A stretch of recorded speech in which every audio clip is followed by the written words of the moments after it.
Thank you, everyone, and welcome. Welcome to the City of Pembroke Pines City Commission meeting of February 4th, 2026. Isn't it nice that it's a little warmer this evening, huh? Yeah, we've not had the usual weather here, but I wouldn't trade living in South Florida for anywhere. So, Mr. Clark, if we could have the roll. Commissioner Good? I am. Vice Mayor Hernandez? Here. Commissioner Rodriguez? Here. Commissioner Schwartz? Here. Mayor Castillo? Here. City Manager Dodge? Here. City Attorney Gorin? I'm here. We have a quorum. Thank you very much. And today, leading us in the pledge and the national anthem, we have Dea Butler, and she's a teacher at Rising Stars in the area that teaches people so much about the performing arts. And Ms. Butler will be leading us in the pledge, followed by the national anthem. Would you all please rise?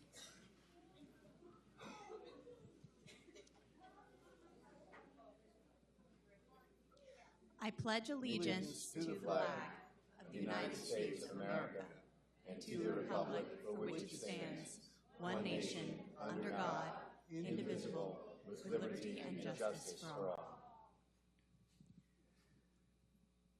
Oh, say, can you see by the dawn's early light what so proudly we hailed at the twilight's last gleaming, whose broad stripes and bright stars through the perilous fight o'er the ramparts we watch were so gallantly streaming, and the rocket's red glare, the bombs bursting in air, gave proof through the night that our flag was still there. Oh, say does that star-spangled banner yet wave for the land of the free and the home of the brave? Wow. Well done. Ms. Dea Butler, thank you so much for honoring us here in Pembroke Pines and for honoring America. That was pretty special, right? Another round of applause, please.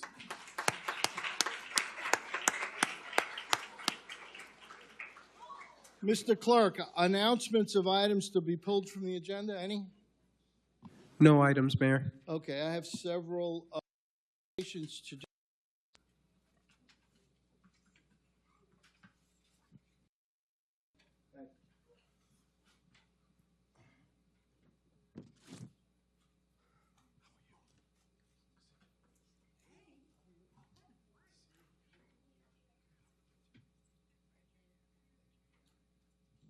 Okay.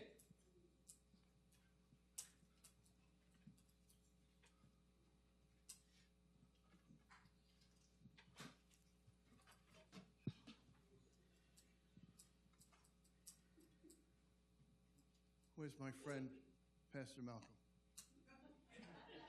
He said, I better go first because I got Bible class at 7. So come on down.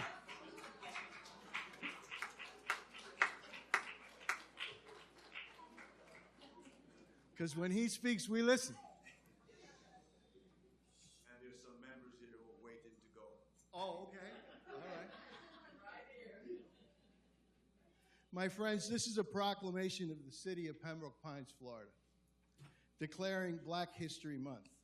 Whereas Black History Month is a time to recognize, celebrate the rich history, achievement, and contributions of African Americans to our city, our state, and our nation. And whereas the observance of Black History Month traces back to 1926, when historian Dr. Carter G. Woodson established Negro History Week, later expanded into a month-long celebration in 1976 to ensure the significant impact of Black Americans is acknowledged and honored. And whereas African Americans have played a crucial role in the shaping of cultural, economic, political, and social fabric of our city, and have made lasting contributions in the fields of education, medicine, science, business, the arts, civil rights. And whereas the city of Pembroke Pines stands committed to promoting diversity, inclusion, and justice, and ensuring that the legacies and stories of African Americans are acknowledged and celebrated throughout the year. Now, therefore, I, Angelo Castillo, Mayor of the city of Pembroke Pines, Florida, the city that cares, can, and does, along with the City Commission, do hereby proclaim February 2026 as Black History Month in the city of Pembroke Pines, and we encourage all residents to celebrate our diverse heritage and culture and continue to make our community inclusive for all.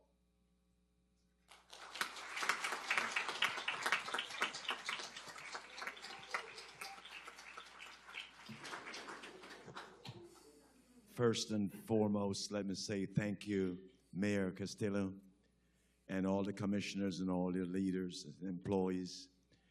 But let me give praise and honor to my Savior and Lord Jesus Christ. Amen. Amen.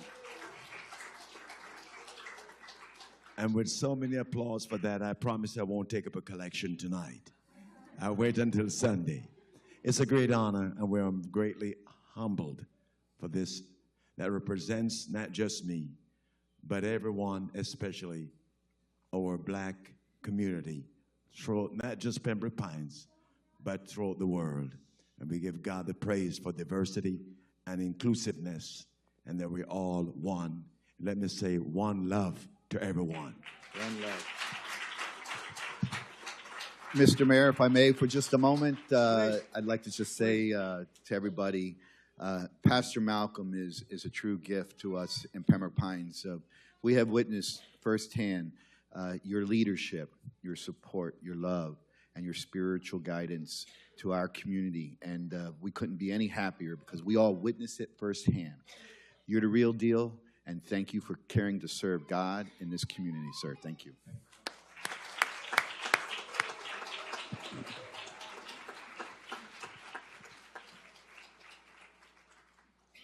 Okay.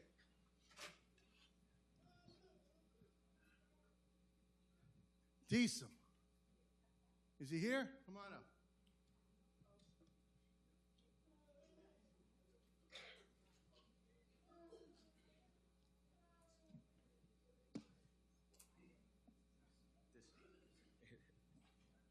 This is a proclamation of the city of Pembroke Pines, recognition of Deesum for his artistic contributions to the city of Pembroke Pines. Whereas the city of Pembroke Pines proudly participated in the Panthers on the Prowl initiative, a fundraising effort benefiting the American Cancer Society, supported by the Florida Panthers general manager Bill Zito and his wife Julie Zito, which unites art, community, and philanthropy to advance cancer research and patient services, and is observed during... Yes, I know. I know. I'll get right on it, I promise. And raises awareness about cancer prevention, early detection, education, and community support. And whereas the initiative features life-size panther sculptures, there's one right outside. Oh, there it is. Celebrated in Florida's wildlife, community engagement, and hockey pride, while encouraging public participation and meaningful dialogue around cancer awareness. And whereas South Florida artist and cancer survivor Deesum created a City of Pembroke Pines Panther sculpture, thoughtfully incorporating sunrise and sunset-inspired colors and native Florida plants. And whereas it is our pleasure to demonstrate that here at our city center. Now, therefore, I, Angelo Castillo, Mayor of the City of Pembroke Pines, on behalf of the City Commission, do hereby proclaim and recognize Disson for his outstanding artistic contributions and commend his creativity, dedication, and support of the Panthers on the Prowl initiative, which has enriched the community and advanced the meaningful cause. Thank you so very, very much.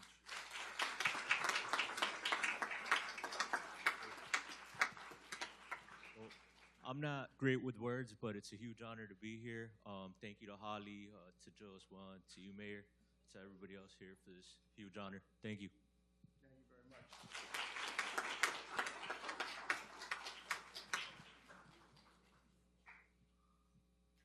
Mayor, can we do one more picture? Oh, one more?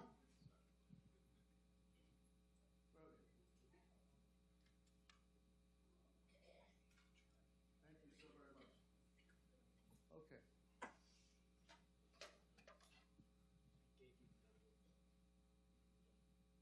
All right. Now we've got the Pembroke Pines Bengals 7U football team. Wow. I'm telling you, these kids can do anything. Whereas the city. Wow.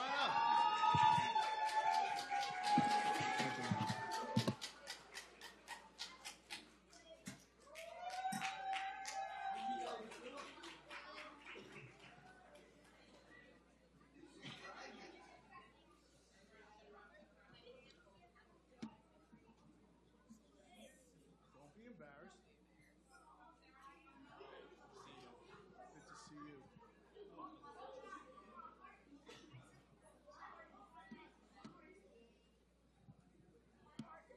All right, settle down. I got to read this thing.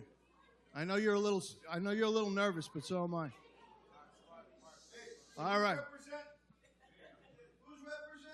Oh, there he is. PPO, right? PPO Bengals. All right.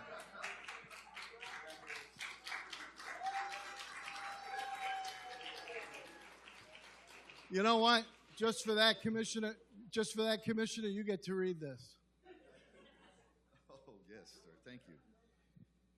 All right, so this is a proclamation from the city of Pembroke Pines for the Pembroke Pines Optimist Bengals F7U football team. Wow. Give it up. Y'all 7U? They're going up to 8U. So whereas the Pembroke Pines Optimist Bengals 7U football team achieved an extraordinary accomplishment by winning the 7U Super Bowl championship in the American Youth Football League, earning a commanding 28-0 victory over the Pompano Eagles through outstanding teamwork, preparations, and sportsmanship. Congratulations. Wow, 28. Whew. The team, on top of that, finished 13-0. That's only one other team we know, right? Called Dolphins. And they brought in the PPO's 45th AYFL Super Bowl championship. PPO joined the American Football League in 1997 and leads the league with 25 more championships than anyone else. PPO is also extremely proud of our NFL alumni first rounders. You might recognize some of these names. Nick Bosa, 2022 Defensive Player of the Year. Patrick Surtain, 2024 Defensive Player of the Year. Joey Bosa and John Beeson. Also worthy players like Mike White, Xavier Restrepo, Zach Moss, Anthony Walker, and many others. The Bengals finished 75 total park wins, all 8 teams reaching the playoffs and 2 Super Bowl appearances. Do we not have a serious football program, folks?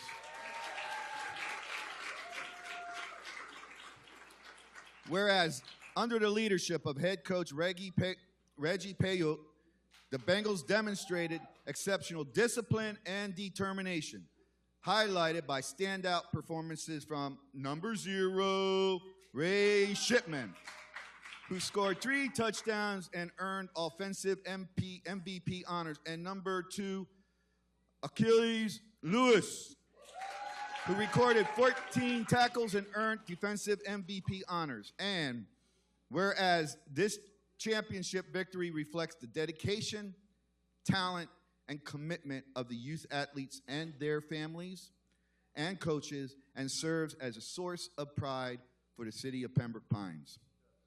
And whereas the Pembroke Pines Optimist Club, established in 1968, is the oldest organization in Pembroke Pines and has long served as a friend of youth, providing athletic opportunities to approximately 2,000 participants annually while promoting good sportsmanship, healthy competition, parental involvement, and a strong family-oriented environment.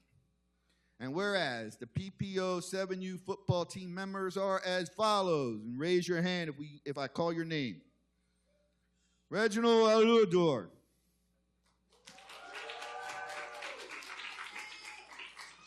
Carter Pollard. Parker Mason. Malachi Forstall. Lennox Williams. Tristan Clemencia. Zion Obas. Brody Abrusat Sakati. DJ Burden. Dash Smith. Adrian Desir. Davier Daly. Elijah Garnett. Dante Gordon. Josh Walker. Tristan George. Demary Brodas. Willie Jones. Amari McFarland. Carter Penn. Ron Dyer. Joseph Robinson Jr. Achilles Lewis. And number 0, Rayford Shepman.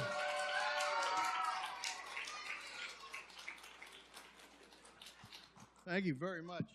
I know he could do this so much better. Now, therefore, I, Angelo Castillo, Mayor of the City of Pembroke Pines, Florida, at the request of Commissioner Good on behalf of the City Commission, do hereby recognize and congratulate the Pembroke Pines Optimist Bengals 7U football team on their Super Bowl championship victory, and commend the Pembroke Pines Optimist Club for its enduring legacy of youth development and positive impact within the City of Pembroke Pines. Congratulations.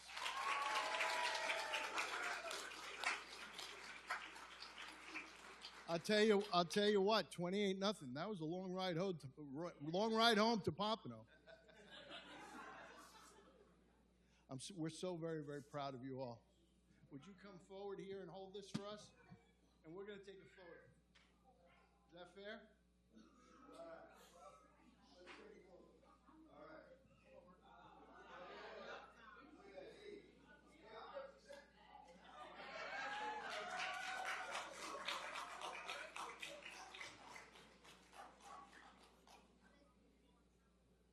Fantastic. Thank you so very, very much. Congratulations all. Thank you, everybody. Did you want to say a few words? Okay. All right, guys. Thank you so much.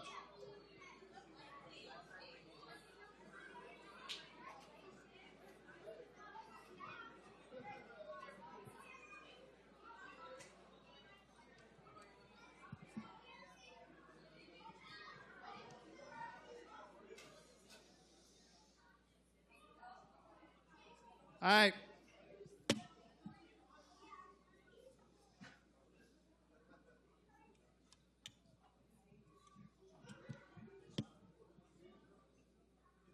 All right, this is the proclamation of the City of Pembroke Pines.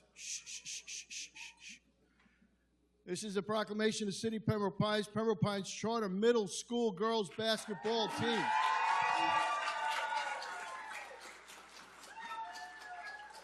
Now, we are honoring 2 schools today, and I'm going to read these. Whereas the Pembroke Pines Middle School Charter basketball team, known as the Lady Jaguars, achieved their historic milestone by defeating Pompano Middle School 35-30 and win their first ever county championship.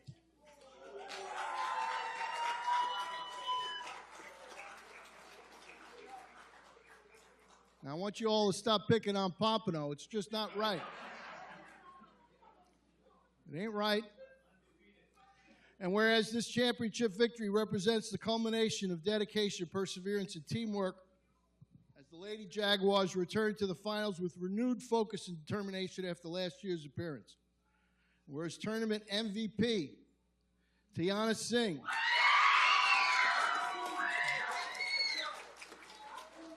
delivered an outstanding performance with a game-high 15 points, while team captain Taylor Chansey added 10 points and provided exceptional leadership during a tightly contested championship game. Whereas the collective effort of the entire team, including Ivana Gallego, Caitlin Murphy, Bella Goldsmith, whose defensive integrity, intensity, and energy were instrumental in securing this victory, exemplifies sportsmanship, unity, and excellence on and off the court. Lady Jaguars championship team is as follows. Now you're going to hold your screaming. But I'll let you scream at the end. Is that fair? All right, Taylor Chansey, Ava Nasser, Zariah Arsenio, Isabella Goldsmith, Penelope Telford, Alani Keys, Tiana Singh, Caitlin Murphy, Chelsea Raphael, Layal Marud, Ayala De Leon, Ivana Gallego, and Olivia Smith. Now you can scream.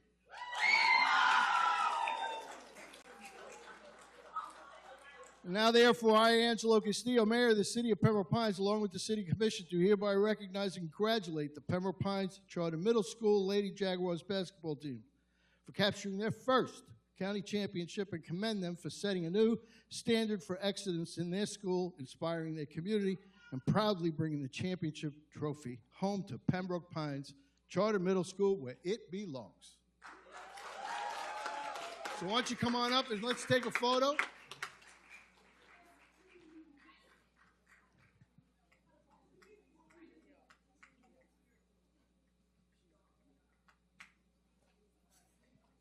Congratulations. All right. Who wants to hold this? Here you will. Okay? Let's take a photo.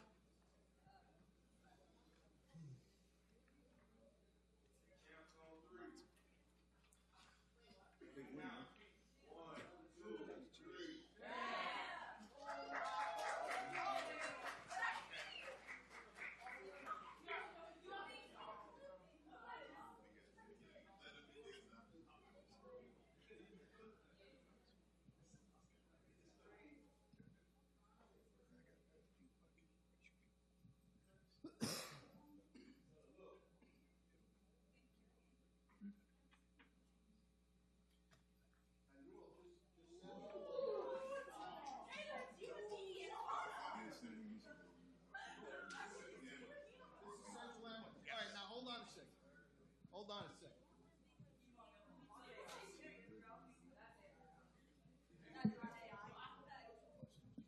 Now hold on a second, because I have to read the West one. I thought you were going to come. I thought you were going to come up individually.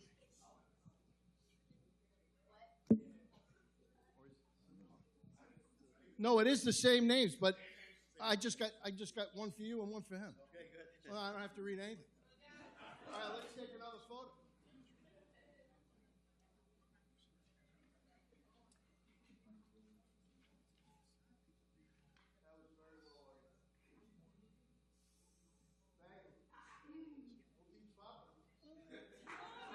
Thank you so much.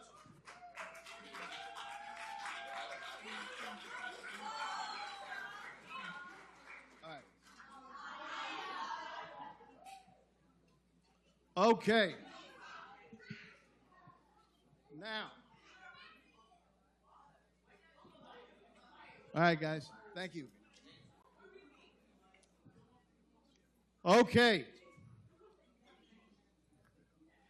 And now it is my great pleasure to introduce Vice Mayor Greg Langosky from the city of Westlake, Florida, and also Mary Lou Ty, you going to come up?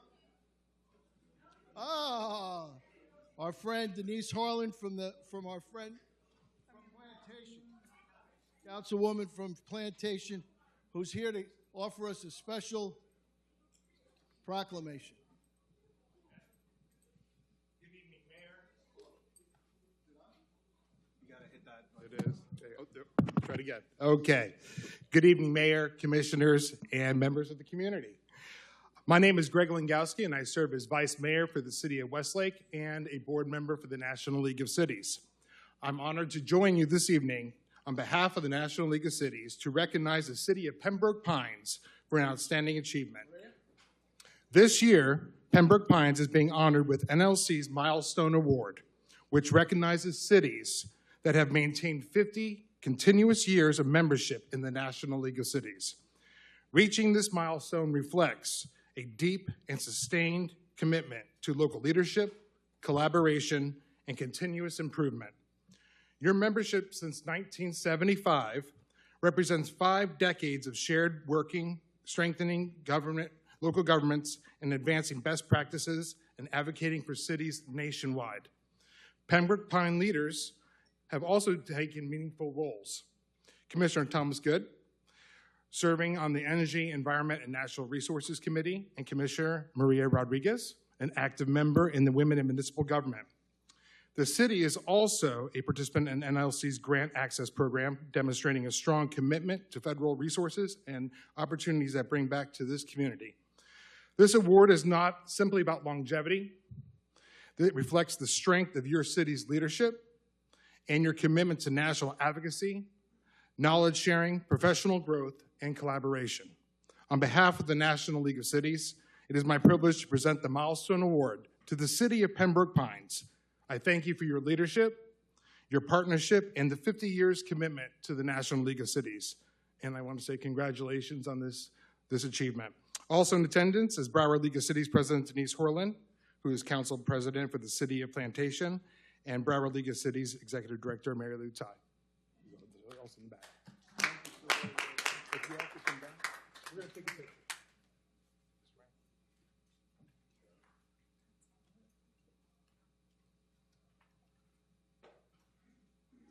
Mary Lou, come on.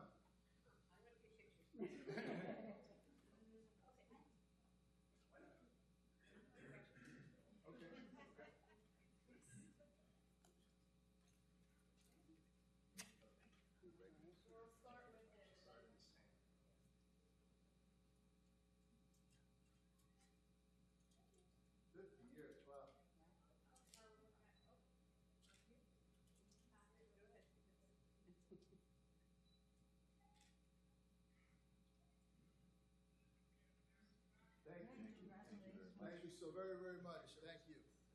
Thank you. Much appreciated. Thanks for making the trip. Okay.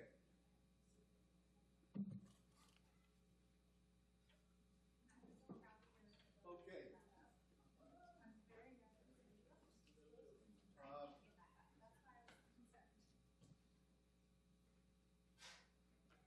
All right. 2 more. We have the winner of the scholarship. You gonna do that? So this is a presentation. Yes, sir. Which is the winner of the trying to find it. Number 6. Number 6. The winner of the 2026 Winter Florida Prepaid Scholarship Raffle, sponsored by the Pembroke Pines Charter School Foundation, Inc. Pay attention now, because somebody's about to go to college. All right.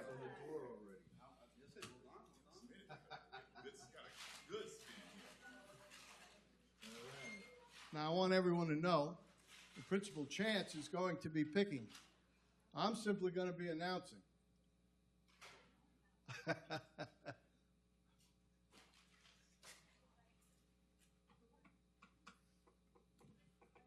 Okay. And the winner is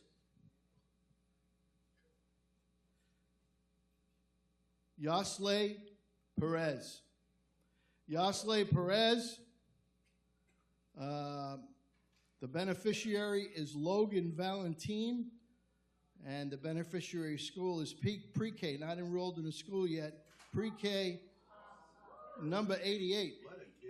So this is a very lucky young boy. Hey, Logan Valentine, you're going to college. Thank you, sir. Thank you. Congratulations. Good stuff. Good stuff. All right, now we got the Natalie Belmonte Award for District 1. And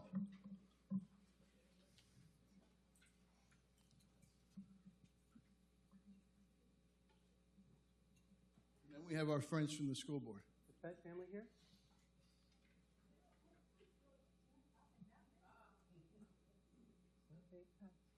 Is she here? Supposed to be here? Thought I saw them here earlier. Do you want to do it next time? We can do it next month, Mayor. Let's do it next month, Commissioner, if that's okay. The winners aren't One here. and two next month. Let's do it next month. Absolutely, sir. Yep. All right, we like to see it with them present. And that concludes that part of the presentation. You guys are on. You ready? Okay.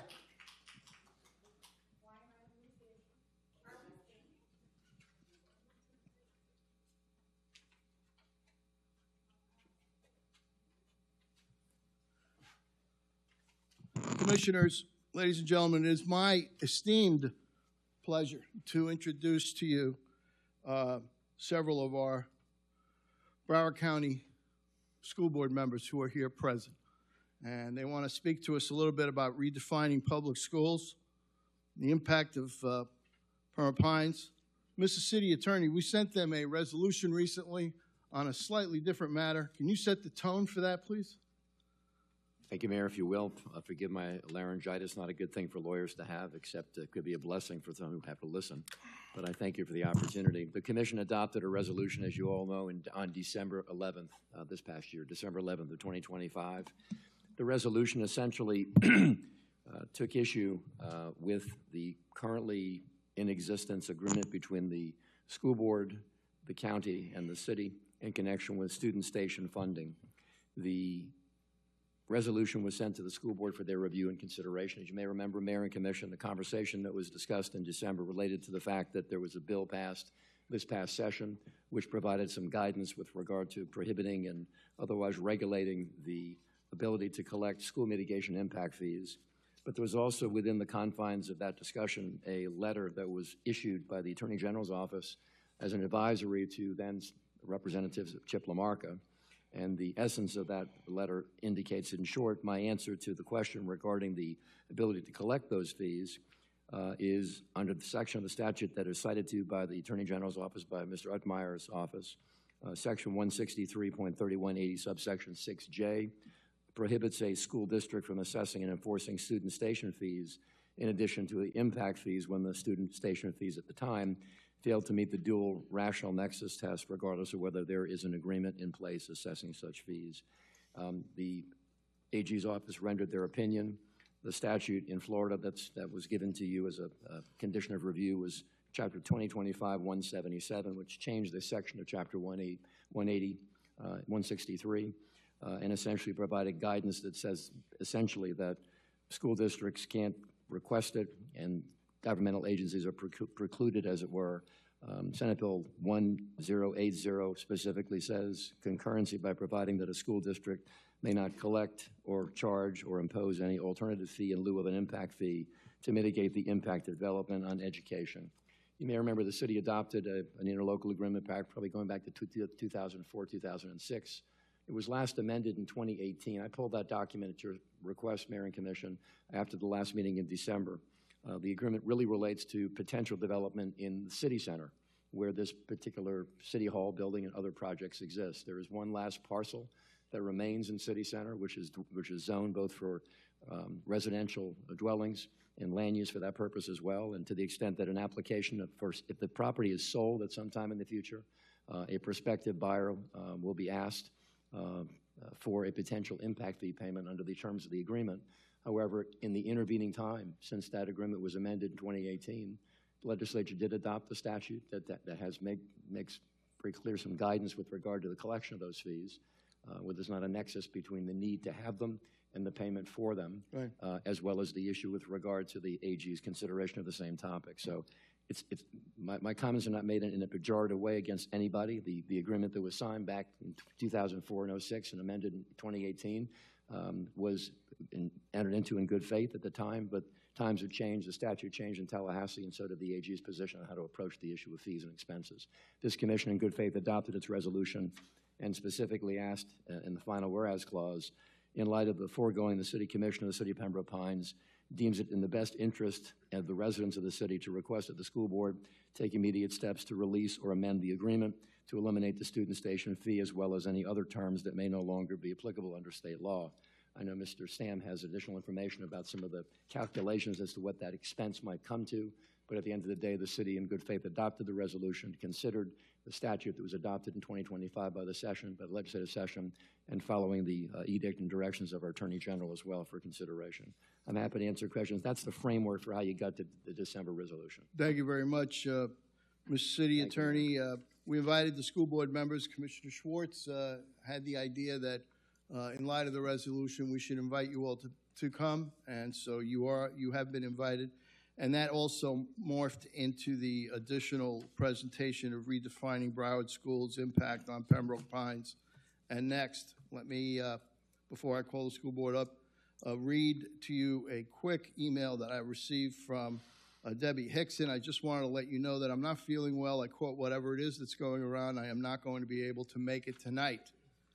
For the record, I am in agreement with the city about suspending these fees and was an advocate for making this change at the workshop when it was discussed. I apologize for the late notice and for not being able to attend tonight, and we hope that School Board Member Hickson recovers from this horrible cold, which I too have, very, very quickly. All right. The show is yours. You get a cold? Yeah, I do. Just a little bit. Just a little bit. Where's those plexiglass? A little bit. There's a button there, School Board Member Thompson. Yeah, you're on. Thank you. So I guess we are in receiving of your letter, and we appreciate the feedback. We can't negotiate for all 9 of them, but obviously we are open to something, or I personally am open to negotiation or to learning about making an agreement that works for both parties. Board Member Bowman. Hi. Maura Bowman, representing east of Douglas Road and south of Pines Boulevard. Board Member, welcome. Thank you. So I think we're here to hear your position today. I'm not in a position to share, like we said, we can't speak for the entire board. I know that the law was passed and we are in receipt of the Attorney General's opinion. And we actually have our legal looking into this. I was actually waiting for an opinion, but that she got caught up with her having some other emergencies that she was working on. So I hope that we can hear your positions and then we can take that back to the rest of the board. And obviously we're going to want to comply with the law as it's being interpreted. So we will want to comply with the law, yeah. yes. So what say you? We want to comply with the law. I think I have a couple of comments because I was looking through the report that was sent by the Attorney General, and while that is their opinion per se, their counsel, from my understanding in the meetings that I listened to from the school board previously, have other opinions. One of the confusions that I personally had, and then it was kind of, I understood it a little bit better, but it may be something that the other cities have a misunderstanding about, is regarding whether the fees that we're paying are regarding debt service to the schools that were already built or the improvements that were already done. I'm in agreement, obviously, that if we're not really building any new schools, what are these fees being used for? However, if these fees were previously used for maintenance and changes that were done to the schools previously, and we didn't put in enough money in that way, then is that money being currently used to pay back any kind of debt service, or is it simply for new schools? And I believe that that's some of the confusion that, I won't speak to everybody else, but that's what I had, and it may be a confusion from other cities. Ms. City Attorney, was there any provision in the agreement for using the funds for any purpose other than building new student stations? Mr. Mayor, if I may respond Yes. quickly, I actually reviewed the document, and I cannot find any reference in the last amendment that was signed in 2018 that makes reference to bond funding or anything except student stations. That was the issue, and clearly in the document that you all approved back then, it makes reference specifically to this property at Pembroke Pines City Hall plat, and it describes emphatically in the document, if you will, that under the Chapter 5, Article 9, Broward County Code of Ordinances requires that no application for a building permit shall be accepted by the county or by any municipality without documentation that a finding of adequacy of school sites and facilities has been made by the county. And the end result of which is that although the city agreed to mitigate the impact of students anticipated from the development of this property, there's nothing in the document that I could find, at least from my review, that would require that. So no. So I guess the confusion is, from what I understood, their council did believe that a debt service could be paid back with these fees. So I want to understand, maybe it can be a conversation between lawyers. Obviously, I read this document, and I'm not a lawyer. Mara, you're a lawyer. Mr. Bowman, you're a lawyer. And not necessarily in part about these kinds of contracts, but I want to understand where that miscommunication is, depending on whether it's simply lawyers understanding different things, as they tend to do, and that's why we end up, going to court for other reasons. But understanding that change and why that may be, I understand that this is just residential, and that there are that one of the concerns that we have as well is that it is escalating fees. If there is something that can be done regarding the fee amount, whether it's, and I'm only speaking to myself, but if a negotiation can be found where it's a flat fee or something more affordable for cities or for developers to take on, because ideally, if the developers come in and work on these projects, then we all benefit afterwards, because we all have access to the property taxes of that new development. So I think there's a lot of questions, at least that I personally had, and maybe it might just be my confusion, but I would hope that the school board members, and I know you can't speak for everybody else, we can find a balance in the in-between of what we're kind of asking for, especially because your council is bringing up something different. The only way that we can kind of find a balance between both things is some kind of mitigation or some kind of conversation between our board or a delegate of our board to you all and your lawyers, or some other way, which I would prefer to, not pay any lawyer fees and be able to find a conclusion between ourselves. But those are just the comments that I had.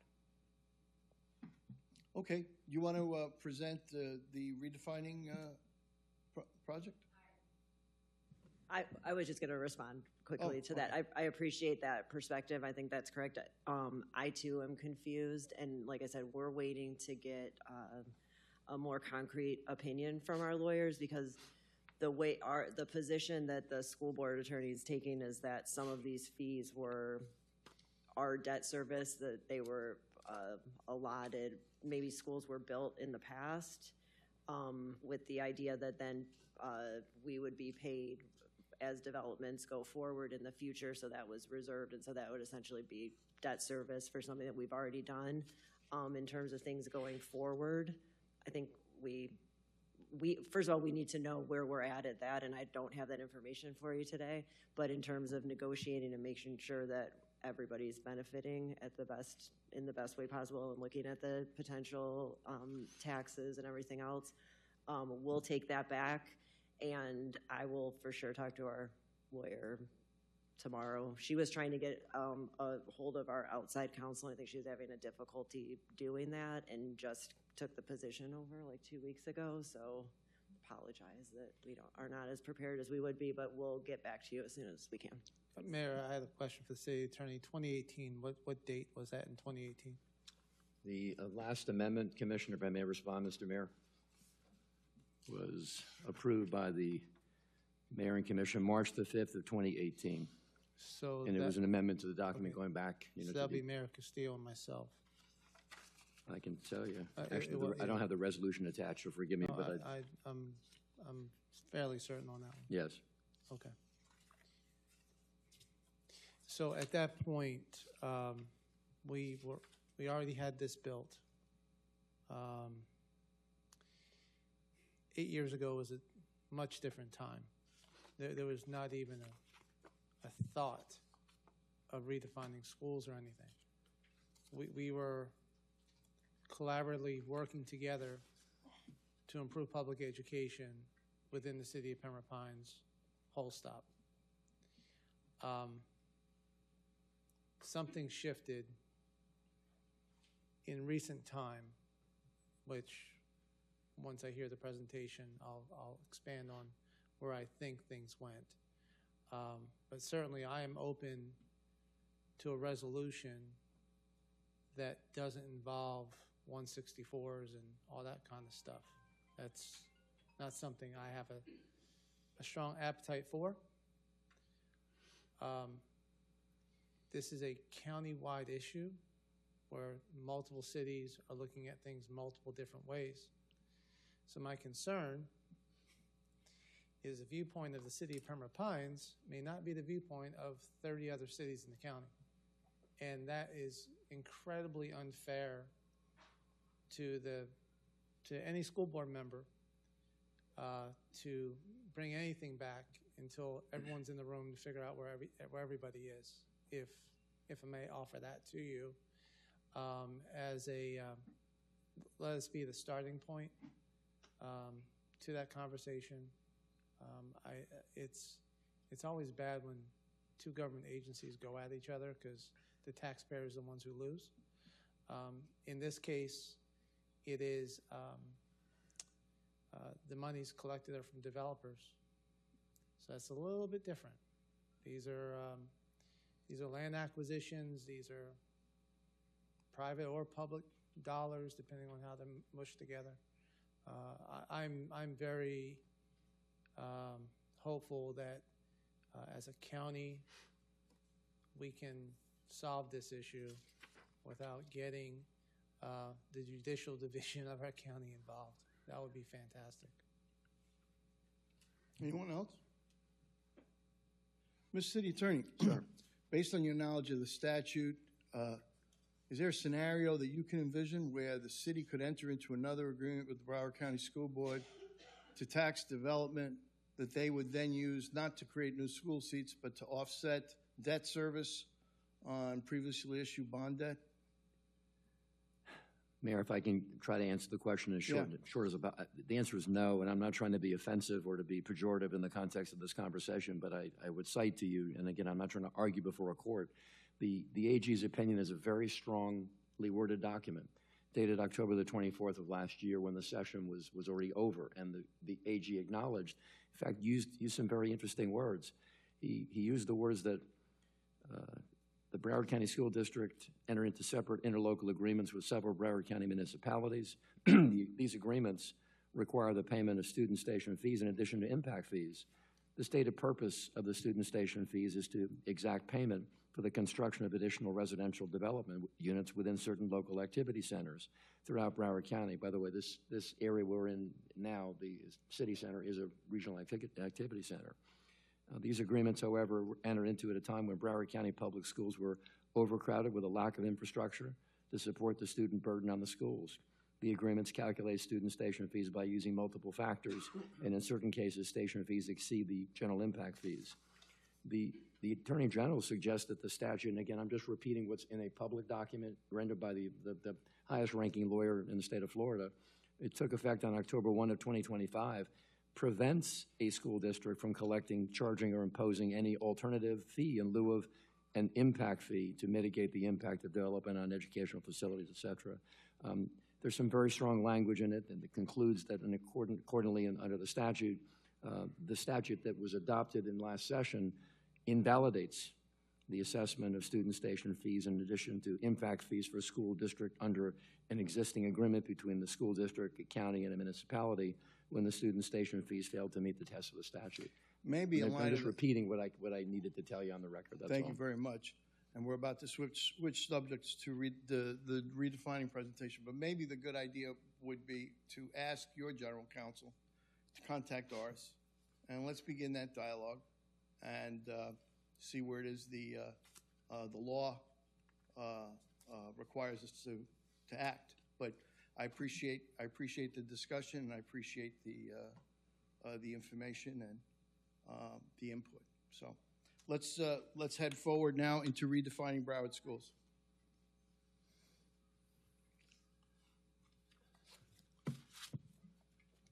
All right, good evening, everybody. Thank you first for making time in the meeting for me to provide this update. I think it's really important that we continue the partnership between the city and our public schools. And before I go into I also want to introduce Dr. Valerie Wanza, who is really... Always a pleasure to see you. Yes, our Chief Innovation and Strategy. We love long titles at Broward Schools, and she's really spearheaded this project and undertaking. And I know many of you probably saw her when you came to our meetings, and I want to take a minute to also appreciate that you guys took time to come to our community meetings. I know you have a lot going on, and we had several of them in this district because District 2 was the most impacted district of all of redefining. And so I just wanted to point out that the reason behind redefining wasn't because our schools aren't adequate or the schools aren't amazing educational facilities. So I wanted to, because I have a captured audience, share some of the praises of our traditional public schools.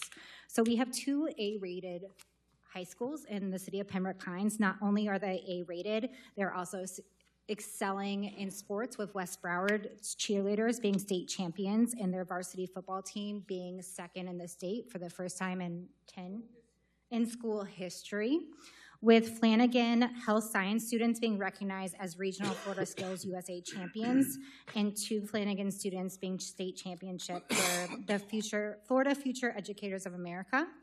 We also have 2 amazing A-rated middle schools in the city of Pembroke Pines, Silver Trail, whose volleyball team is county championships. They didn't lose a single game.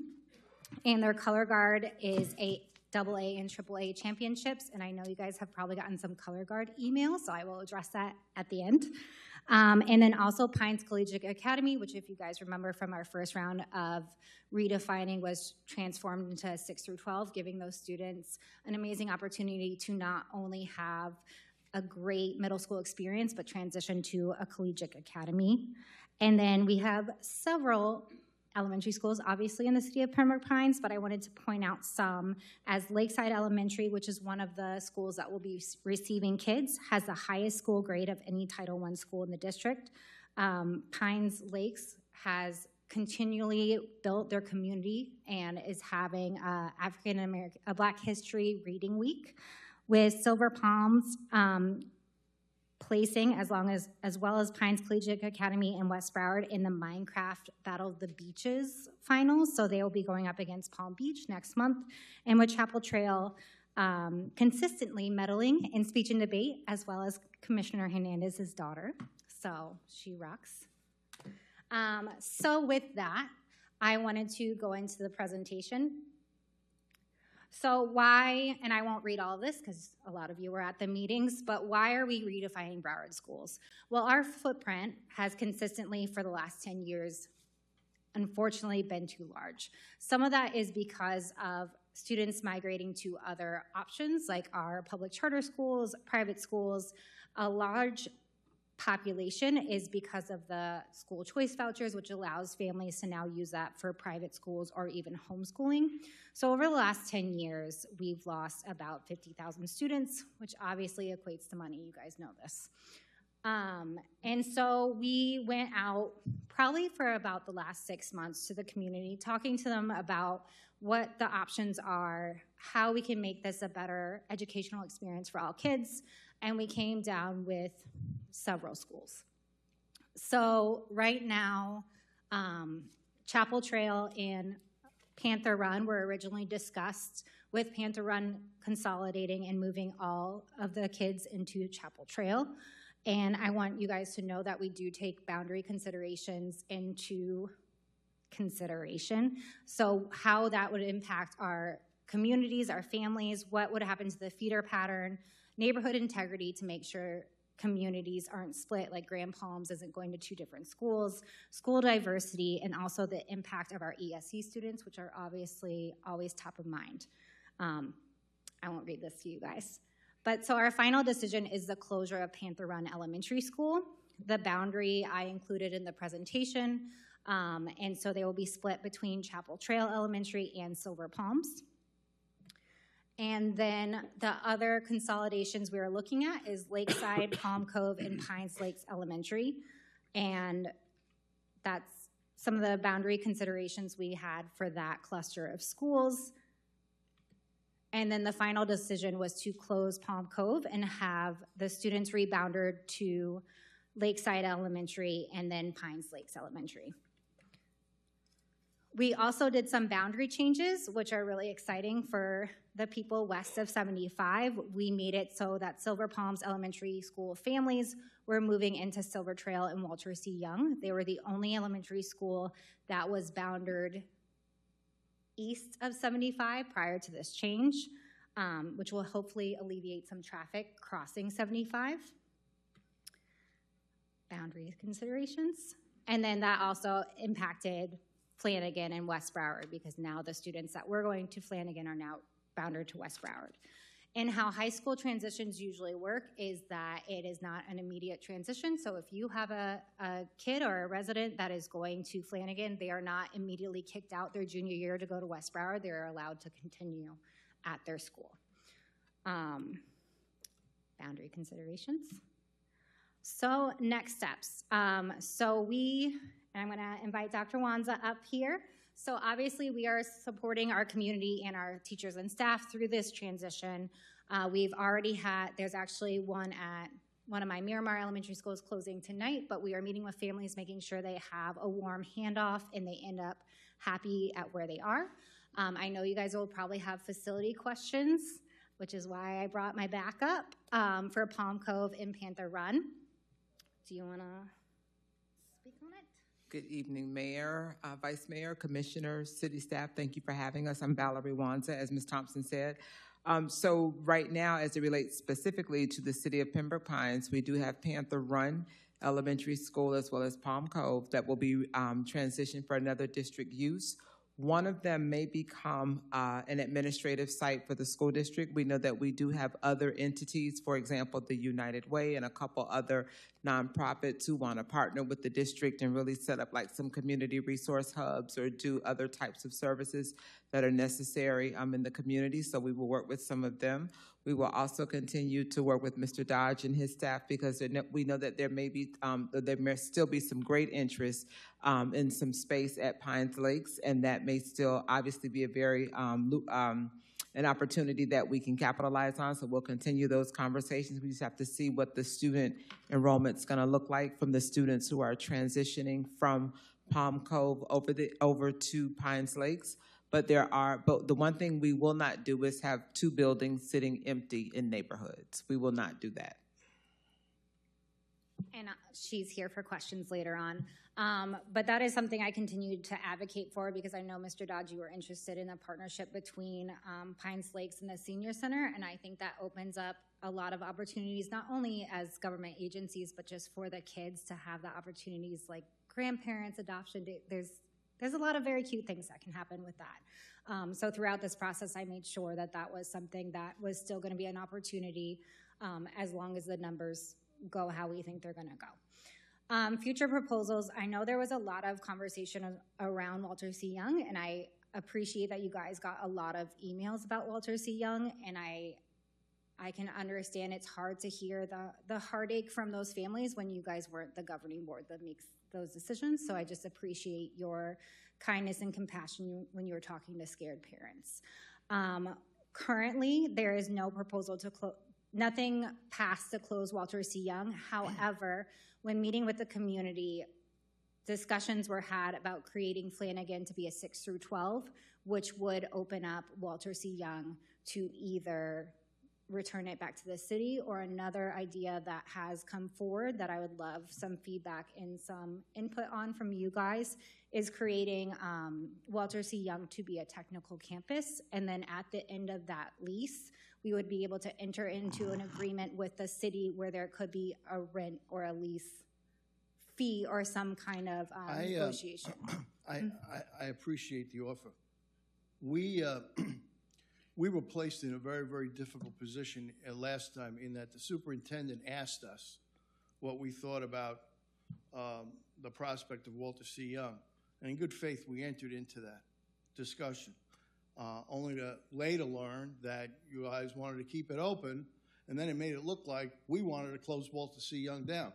Our position to a person here has been very, very clear. We didn't want to see any of the schools closed. It's the exact same position you have. You didn't want to see any of the schools closed.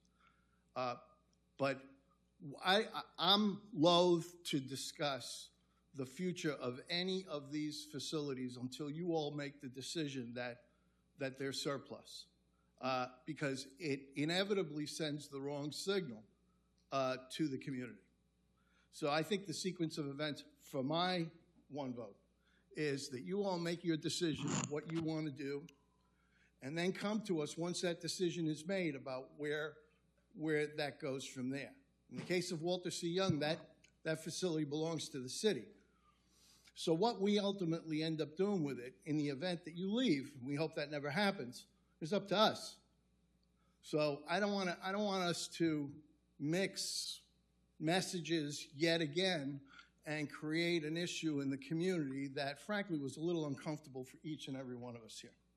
So I want to make it clear. If you guys want to close the school, make the decision and then come to us, and then we can partner.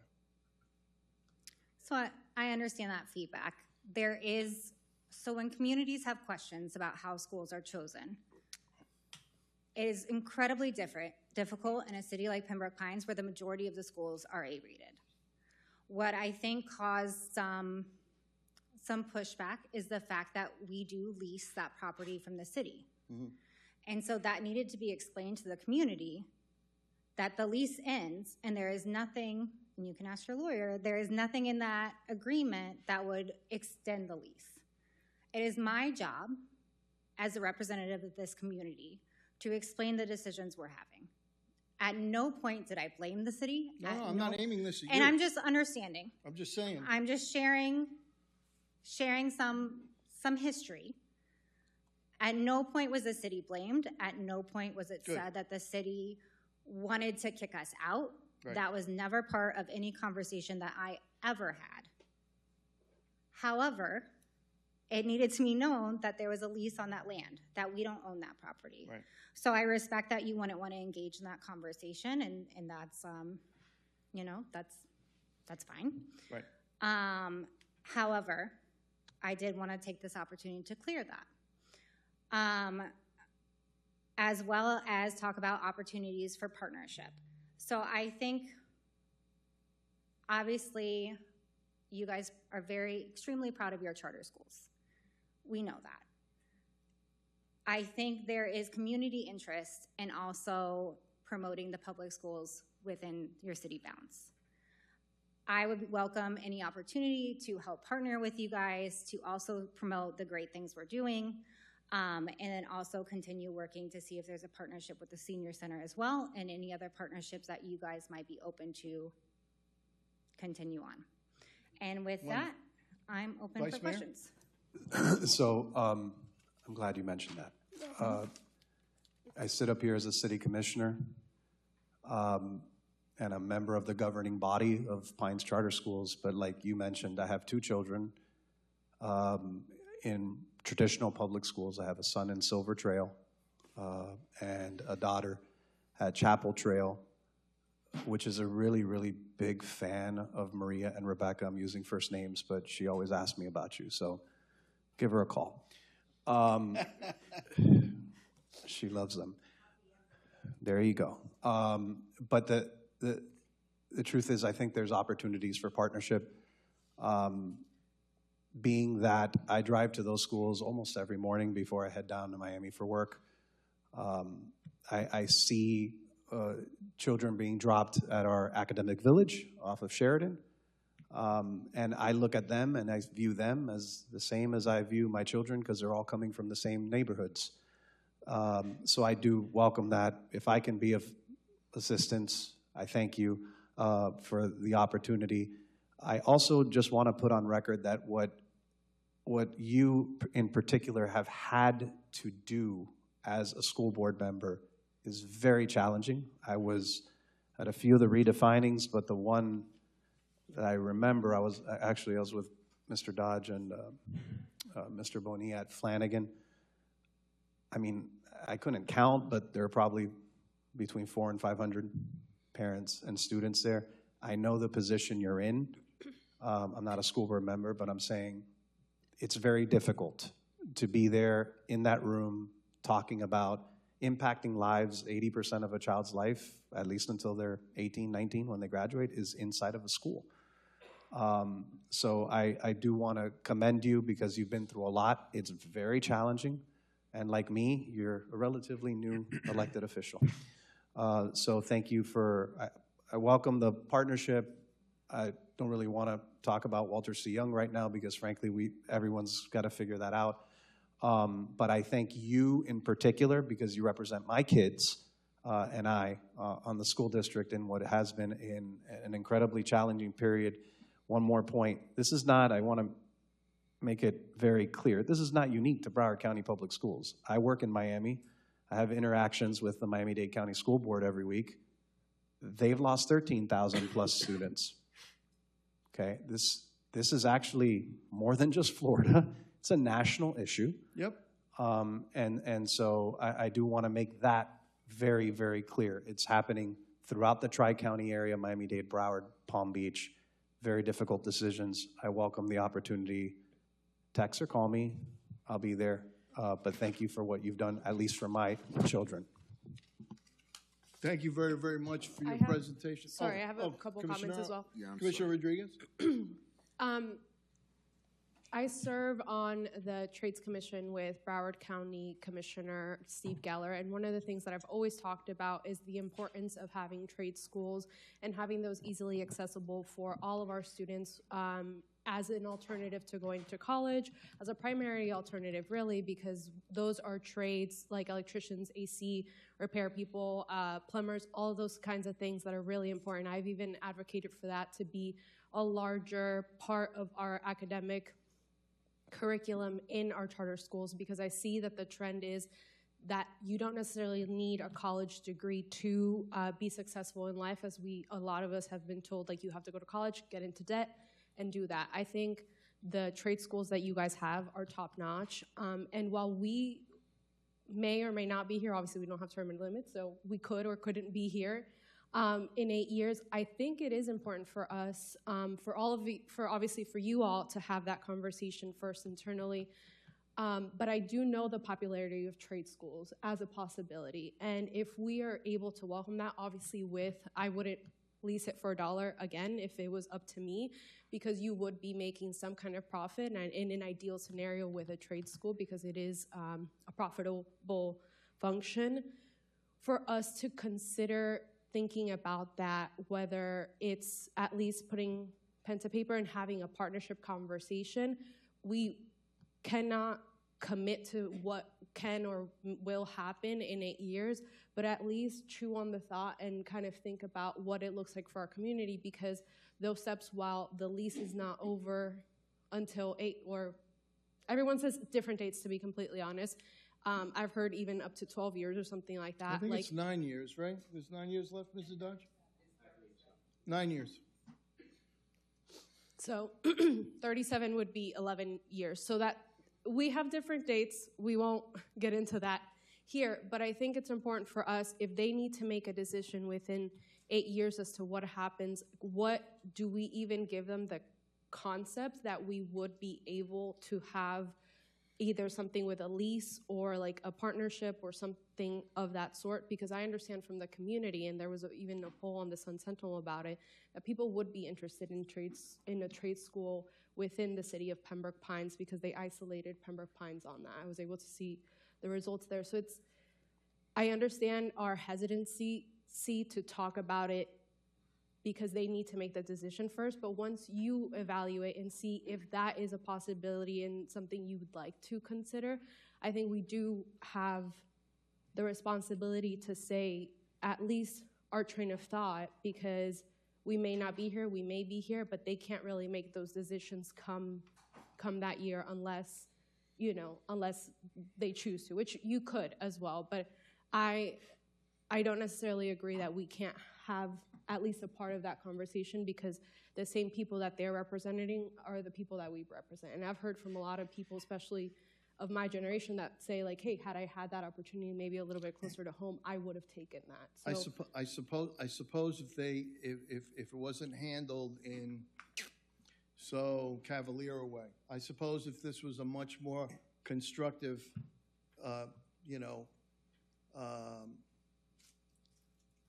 concrete conversation, that would be something that we could discuss. But under the current lease, they can use it for any educational purpose. I don't know that they're precluded from opening a technical school there. yeah, but we wouldn't, personally, if I may, And I wouldn't want them to open. They're capable of making the investment that's necessary for a technical school. Let them go away and come up with their ideas and come back to us with a concrete proposal that we can discuss. I think I that's don't a want to good get idea. involved in theoretical, hypothetical conversations, because all it does is annoy the community. I agree what you're saying. I wanted to put it out there that I've heard personally from some kind of interest in a trade school, whether it's in that location or not, or whether it's simply encouragement for the school board to look at trade schools in other locations. I It's agree. I think it's of interest to a lot It of would be people. it would be great for you to do it in Panther Run. You're closing that school, convert it. Attract people, make money. Mayor, Yeah. thank you for coming, both of you, for coming. Dr. Wanza, thank you. We're good. I'm just acknowledging. Thank you so much. I've been a resident of this great city for 37 years and 24 years as a dad. Public education has always been important to me.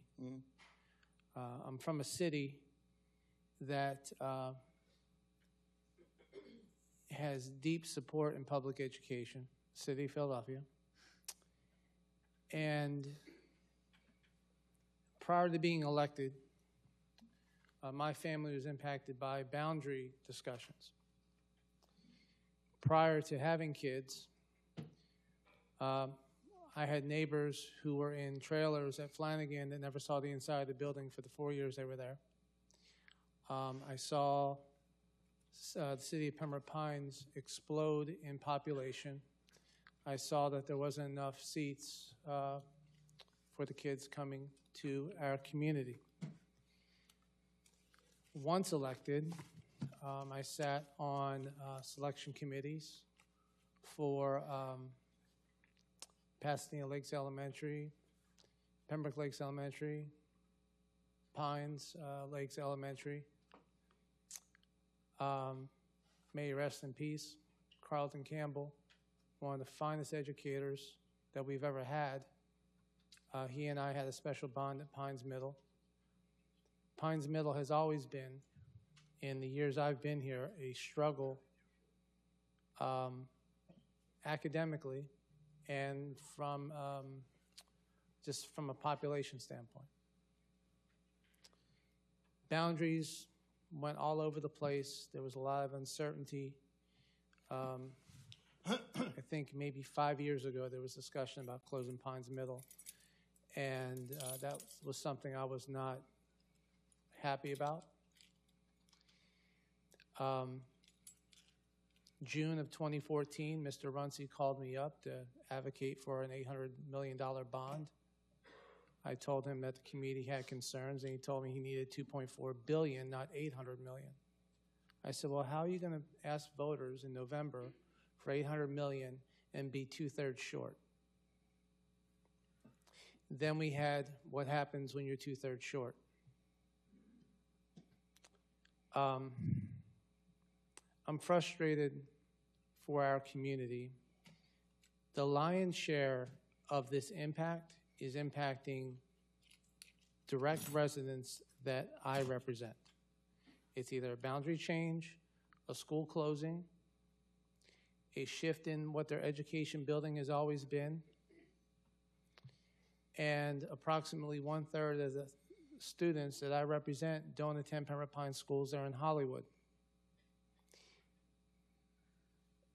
And that's a battle that I've been struggling with when it came for SRO protection, when Murray told me she'd rather have counselors than cops in schools.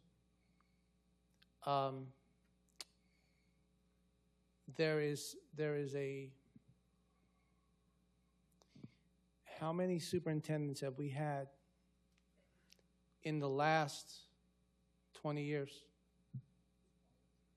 In the last 20. I know we've had 6 in the last 5, I think, but we've had so much evolution of administrative changes that there's been an erosion in confidence in public education that's been self-inflicted.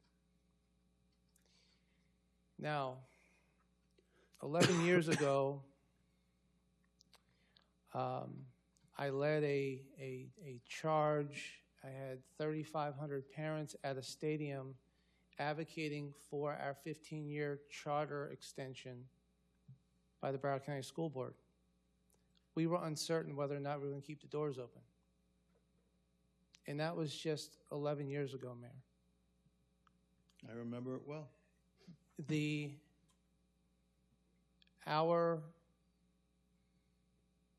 Our student population in the city of Pembroke Pines, Pembroke Pines Charter School System, to date, is between 20 and 30% non-residents of Pembroke Pines attend Pembroke Pines Charter Schools. Expanding to that, when you have Franklin, Somerset, and Renaissance, because again, Renaissance came to my district when Pines Lakes was an F. It was set for closure. We had Mr. Dodge, if I think it was in 2015, 10 years ago, we were going to manage that school. We had the supermajority of the school board members in concept allowing us to do that. And then something changed. We never had that opportunity again. Susan Sassy became the principal, and we evolved. I was with school board member Patty Good when we opened up a STEM lab at Pines Lakes. I have been entrenched in public education in this city, so much so that I agreed to be an adjunct professor at one of our high schools. And it gave me even more of an appreciation of the struggles the school board members are facing.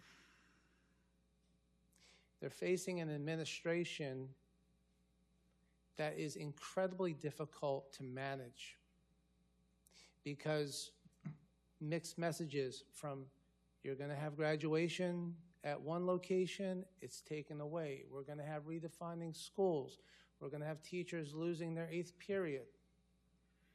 We have the Flanagan Band, which is like the accelerator for those who love music that are now questioning whether or not they can participate in the WGI because there's complications with administration. This community has so much fatigue. It's like a paperclip you keep bending. Eventually it's going to snap.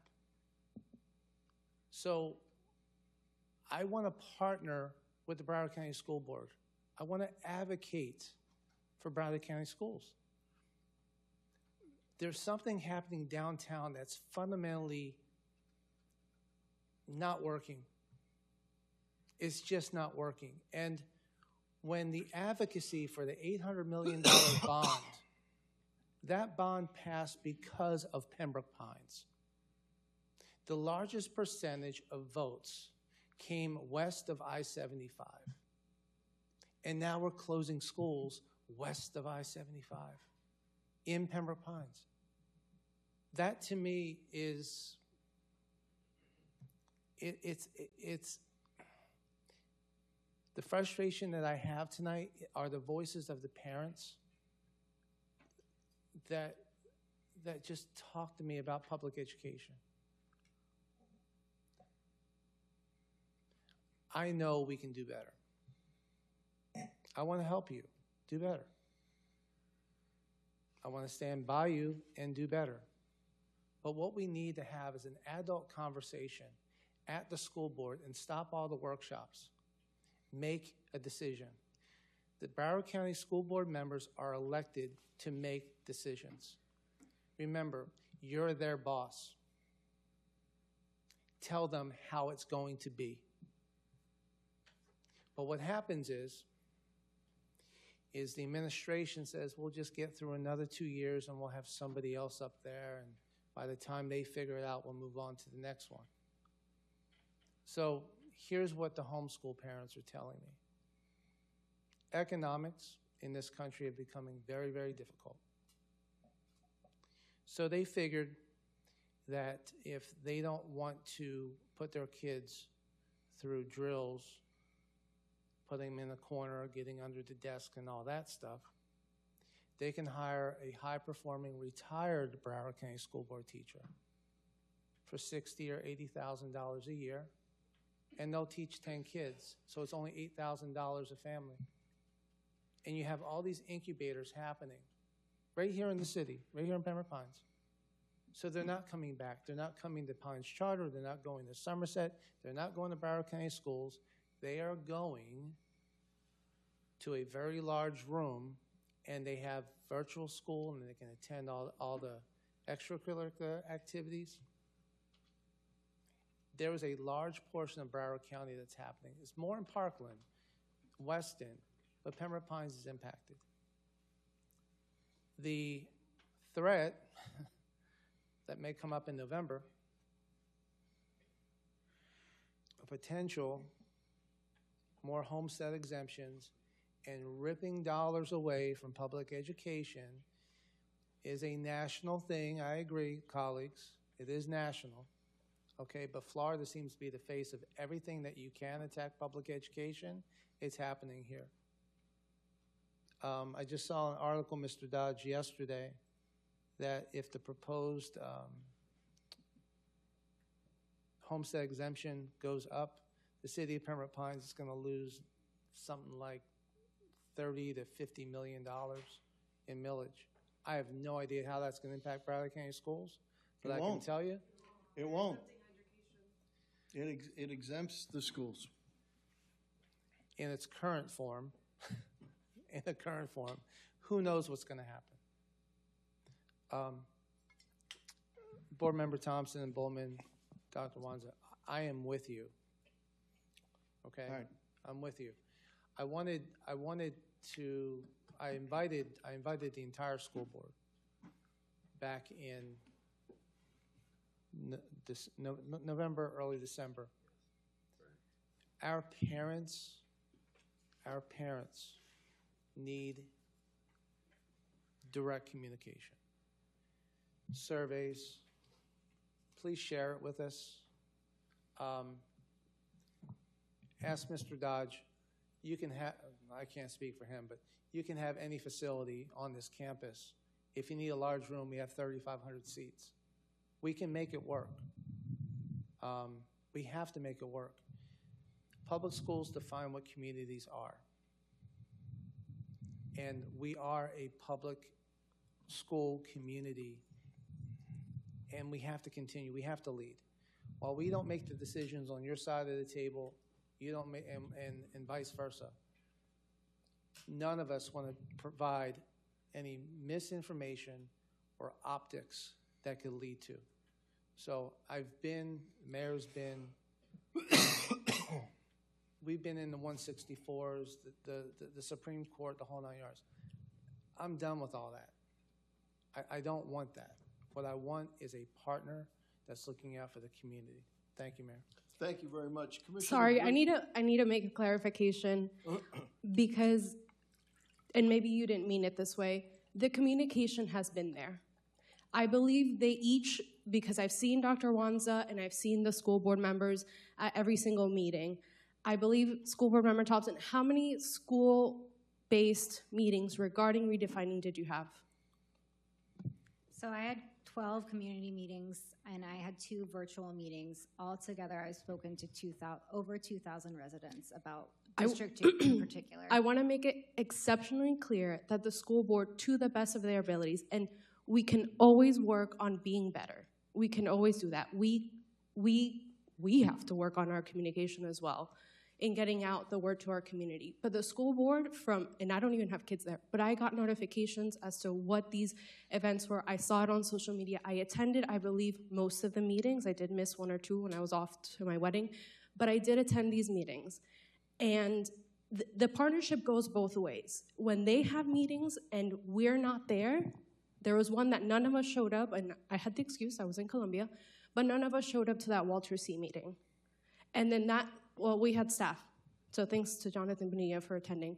But the partnership needs to go both ways. We can ask for that partnership to be there, but they're extending the hand to attend these meetings for us to be there.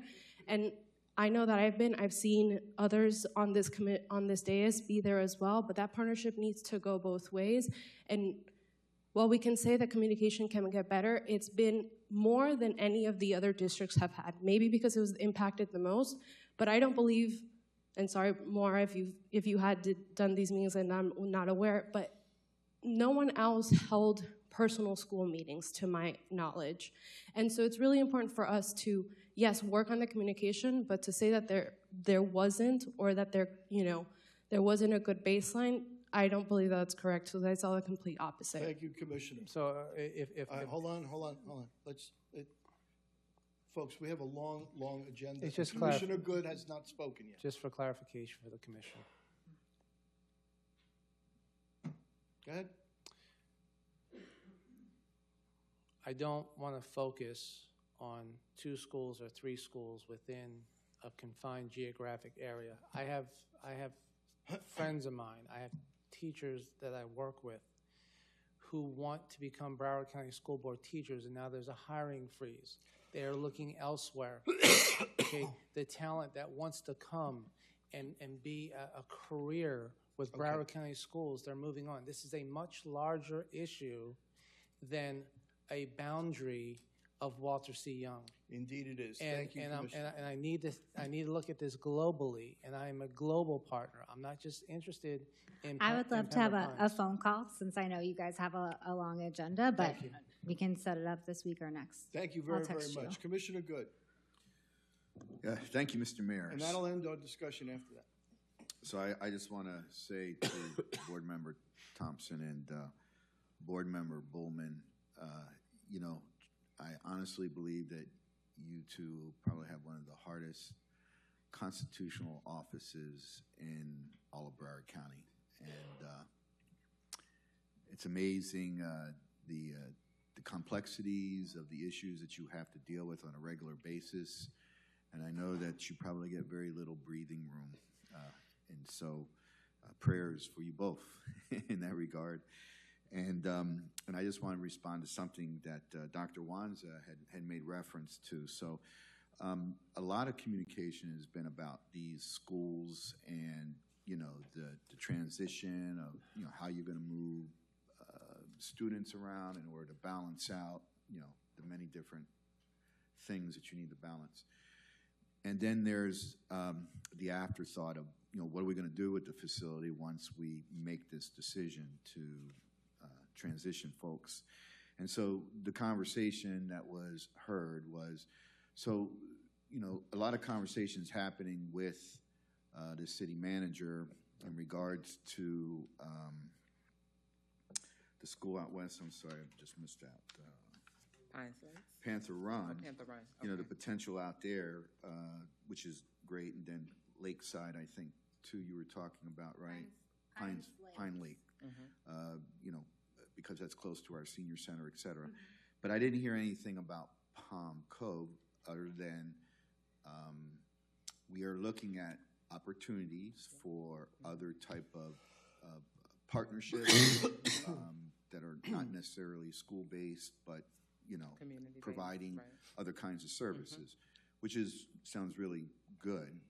I agree that, you know, if we can get additional services to our community, we should be doing that.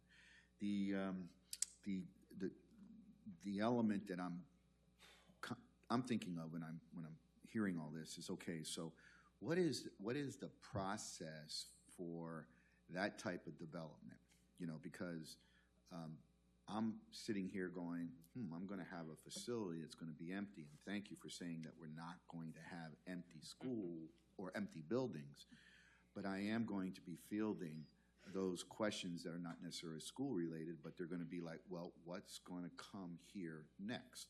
And so how does that develop, which is my big concern. And then the other piece of that is, as it develops, does the community still have an opportunity to weigh in on, you know, what type of activity actually takes place there? Thank you, Commissioner. So the first thing we're going to do is the district has 3 or 4 administrative sites that one has already been sold, so we have to relocate staff, and then we have 2 that are going to go on the market soon thereafter. So once we determine what sites or what space may we need for an administrative space, and then we solidify that, then you take, let's say Palm Cove is still available or parts of it are, then obviously we would have conversation with the city, right? Some of our local, even some of our county offices have come and said to us, we're interested in occupying some kind of space if you all have empty space, but we would come to the community that it is immediately located, because there may be community needs, you know, and it could be for, I know that the city has a very well-respected and thriving senior center, but it could be, but you know what, but we need to do an annex of that, and can we look at, you know, what would that look like if we wanted to talk about using some space or other needs that the cities would have. We would certainly want to partner first with the municipalities where these buildings are located, because, you know, you may have, or not you may, you will have information that is specific to those residents and their unique needs that perhaps we can partner. We provide space, you provide resource. Okay, so, and thank you. And so I asked the city manager in regards to, you know, as these things develop, I mean, I understand staff is in the background, they're on the draw, and y'all figuring out this, that, the other, and all right, we think we got something, and then you make a presentation about, well, this is what we think should be done. Right. Right. And I don't know at what point that the city becomes involved with that kind of conversation. The manager would bring it to us. That's correct, and I've had communication with the school district where they advised they had space. The one we spoke about was expansion of a senior center. It has to be a program that's adjacent to other city programs, and there may be some other opportunities, but until a final decision is made as to what is available, then we'll look at that. Yeah, and again, I just want to reiterate, again, I'm sorry, but this has a direct impact to my district, so it's certainly a priority for me to pay attention to that. And I don't want something to be developed in such a way that, first and foremost, that the community, you know, first time hearing this is what we're going to do type of thing. Absolutely. That I can't handle. Absolutely. And the second thing is at least I would like to at least participate, as the mayor does, because the mayor has just as much of an interest in this as I do, because it directly impacts, both these schools directly impact him. And so, you know, I'd like to at least be somewhere tuned in to the development stage so that I can have an opportunity to represent the constituents that I have that says, hey, I think you all might be kind of going in a way that's going to not be accepted, or maybe it's going in a way that's going to be embraced. But I'd like to at least be tuned into that development process, if I can ask for that, Mr. Manager. Okay. Thank you. Okay? Yeah. Thank you very much. Thank you guys for your time. beg your pardon? Yes, sorry. The WGI contract, or the color guard that I think Commissioner Suarez referenced, and you guys probably got emails. So that was in discussion with our lawyers. They sent out an email to everyone, I think, that they know that we weren't signing the contract. That contract never came before the board. Currently, we have 3 scheduled meetings with WGI to solve the differences in the contract. The main concern was over educational records and making sure that they were abiding by FERPA. But as West Broward and Flanagan, our amazing color guard teams, and Silver Trail and Walter C. Young, we are going to advocate for that to be solved. So if you just get any emails, just let them know the school board is aware, and we are pressing Thank in. you very much. Real quick, I don't think you mentioned Somerset, because I received emails from Somerset. So I think they have a separate contract because it's a charter, but I'll let Somerset is one of the charter schools, so that would have to go with their governing board. But our, in fact, Ms.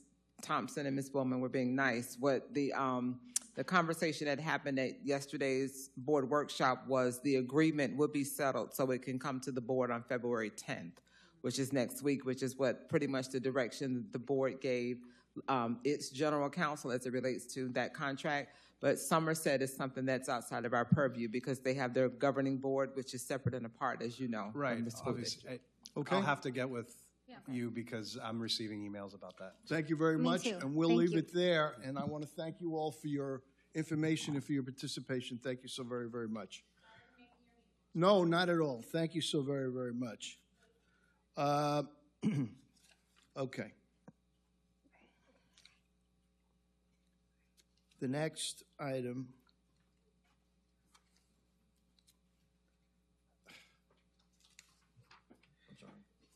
Commissioner Auditor Report. None, Mayor. Appeals to the Board of Decisions. None, Mayor. Announcement of board and committee appointments. I am appointing Lori Enriquez, who had been an alternate member of the Diversity and Heritage Board, to the regular board member slot, and I will be appointing another alternate at our next meeting. And I don't know if Lori is here. There she is. If you want to come forward. I just want to thank you for the time that you've been at the podium. I just want to thank you for the time that you've been serving as a board member. I've heard only great things about you and the ideas that you have, and it's my honor and pleasure to appoint you as a regular board member. If you'd like to speak, there's a button there that you press. There, you're on. Your name and address for the record. My name is Lori Enriquez. My address is 600 Northwest 86th Avenue, Pembroke Pines, Florida, 33024. Okay. Thank you so much for everything that you do. Thank you. It's an important board. I know that you're an outspoken person there and that your participation is highly respected, and I know that you'll do well as a regular board member. So Great. congratulations. Thank you. I'm a proud resident of Pembroke Pines. I've been here for 26 years, I think, during the Martin Luther King. I told you when I met the House of Representatives. I love parties and dancing and all the events. So, and Bianca is Miss Junior, Miss Pembroke Pines. So we don't miss an event. And I'm very glad and happy to be part of the board. Thank you so much for Thank you so considering me. very, very much for your service. Thank you and congratulations. Commissioners, the consent item consists of number 1 through 3. Are there any pulls? Any pulls from the audience? Seeing none, is there a motion on the consent agenda? Moved by the Vice Mayor. Is there a second? Second. Second by Commissioner Rodriguez. Any discussion? Hearing none. Any from the public? None. All those in favor say aye. Aye. Any opposed? Show passes unanimously. Thank you very much. Item number 4, City Attorney, Thank you, second Mayor. reading Commission. ordinances. Number 4, if you will, is a motion to adopt proposed ordinance number 2026-01 on second and final reading with a public hearing this evening. It is an ordinance of the City Commission of the City of Pembroke Pines, Florida, amending the Code of Ordinances, amending Section 155.0203, definitions to add definitions for recovery, residence, and reasonable accommodation, creating a section 155.535 entitled Reasonable Accommodation Application for Recovery Residents, renumbering sections relating to the non-conforming uses to allow for future uses, providing for codification, providing for severability, providing for conflicts, and providing for an effective date. 202601 on the floor for consideration, second and final public reading, as required by Chapter 2025182, adopted in the session in 2025. Thank you, Mr. Mayor. Commissioners, this ordinance is on for second reading. What's your pleasure? Moved by Commissioner Good. Is there a second? Second. Seconded by the Vice Mayor. Any discussion? Seeing none. Any from the public? Seeing none. The clerk will call the roll. Commissioner Good, Yes. Vice Mayor Hernandez. Yes. Commissioner Rodriguez. Yes. Commissioner Schwartz. Yes. Mayor Castillo. Yes, and by your vote, this is a law in the city of Pembroke Pines, and I will be signing it shortly. And Mayor, for the record, by the adoption of this ordinance on the date this evening would be, in my legal opinion, for the Mayor and Commission, would be in compliance with Chapter 2025182, which is founded in Section 397.487 of Florida statutes. Thank you, Mayor. Thank you very much. Resolutions, item 5. Thank you, Mayor. Number 5 for the record is motion to adopt proposed resolution number 2026-R02, is a resolution of the City Commission of the City of Pembroke Pines, Florida, approving the City of Pembroke Pines City to accept 2 special warranty deeds from the Chapel Trail Corporate Park Association Incorporated for property which will be used for a drainage and water management area, authorizing the city manager to execute the 2 special warranty deeds for the purposes of acknowledging and agreeing to the restrictive covenants and conditions attached as Exhibit B to the special warranty deeds, providing for conflict severability and providing for an effective date. Number 2026-R02 on the floor for consideration for the resolution. Vice Mayor, I want to Mayor. thank you for your work on this. It's going to improve drainage in the area, and very much appreciated. Did you want to move this item? Yeah, sure. Okay, moved by the Vice Mayor. Is there a second? Second. Second by Commissioner Rodriguez. Any discussion? Any from the public? I just wanted to thank city administration on this. Great job by all. Let's stay dry. All those in favor say aye. Aye. Any opposed? Show passes unanimously without For discussion. the record, Mayor, permanent number on that item is number 3942, 3942. Thank you, Mayor. Thank you so very much. Reports of the league and MPO representatives. Commissioner Rodriguez. The directors' meeting is tomorrow at Lighthouse Point, so I'll be there and come back and report afterwards. Thank you very much. Commissioner Good, anything new from the MPO? I think my meeting is tomorrow, too. Oh. We'll catch you at the next meeting. I just got back from Washington, D.C. last week. I was at the U.S. Conference of Mayors. And boy, was it cold there. It was like 7 degrees. Let me tell you, Aren't you a New Yorker? Huh? You're a New Yorker. Yeah, it was nothing. Yeah. And I was able to meet with a number of mayors. The highlight meeting was with the mayor of Mayor Frey from Minneapolis. You know, I had some one-on-one time, and I really, really enjoyed talking to him. However, while I was up there, I had the opportunity to attend the water meeting, the water board meeting that I'm a member of, and I asked Commissioner Good's question. So what do we do with these screens? How do we get rid of this PFAS after we've collected it out of the water some years from now once our project is complete? And I wanted to provide you with the answer that I received and the further answer that we're getting. A, there will be a disposal method. B, we're not exactly sure which one is best. C, the EPA is going to be developing new guidelines for that. D, it's easier with a carbon process than with our ion exchange process. E, we understand why you're using ion exchange because of your water table. When you incinerate, it's not only the item that gets destroyed, but it too is filtered. And yet there is concern that there might be residual PFAS that goes out. When you landfill PFAS, it has to go into a double-lined landfill, which is not really practical or workable in our case because of our water table.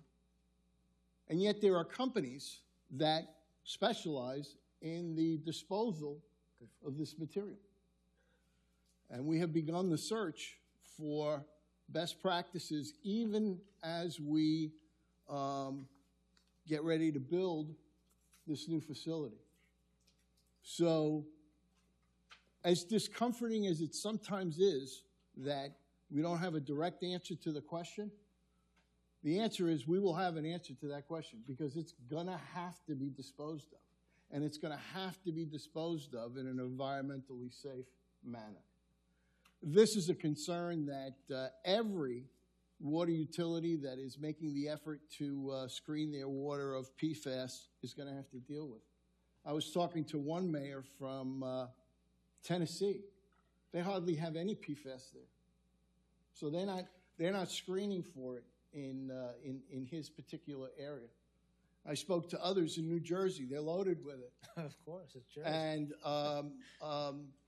And that's where much of the technology is coming out of. Speak to any in Delaware? I did not. Oh, they're ground zero for all that stuff. I did not. I did not. But I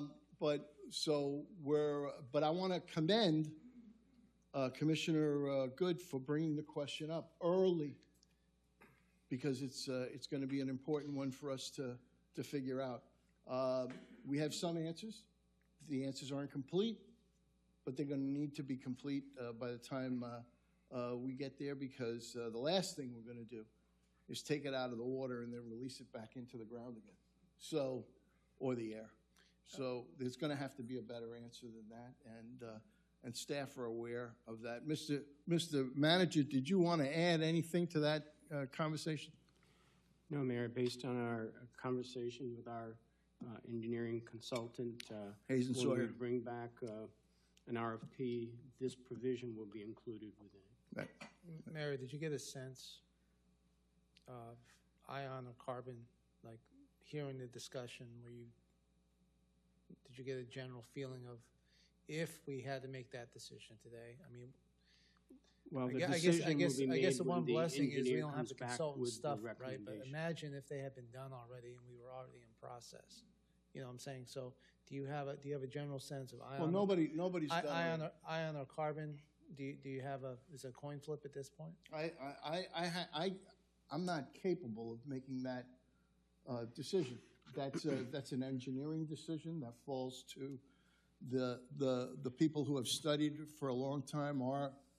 Our folks have told us that the way for us to go is ion exchange, and that's the path that they have recommended for us, and that's the way we're going.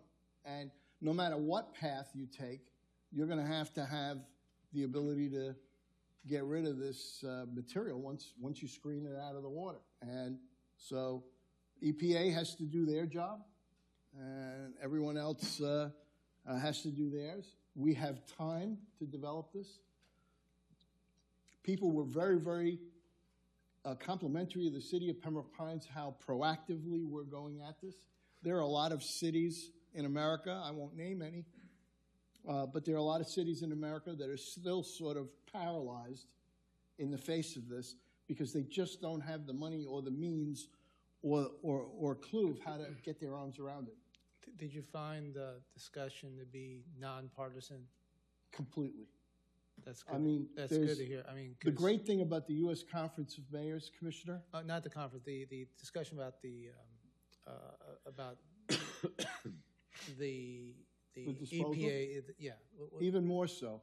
The great thing about the U.S. Conference of Mayors and our discussions is that one of their mottos is there's no partisan way to fill a pothole.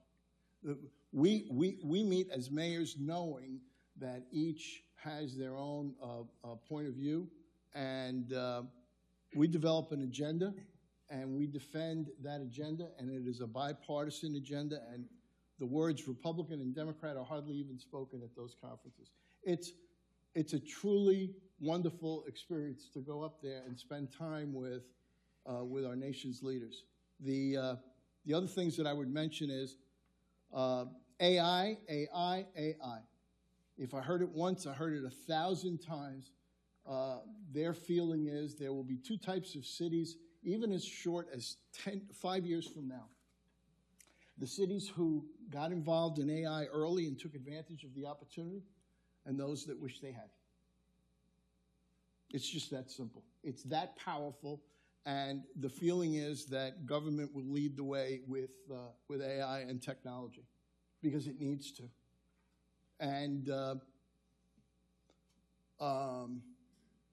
you're going to be seeing lots and lots of discussion in the media and elsewhere about AI and its impact not just on government but on life generally.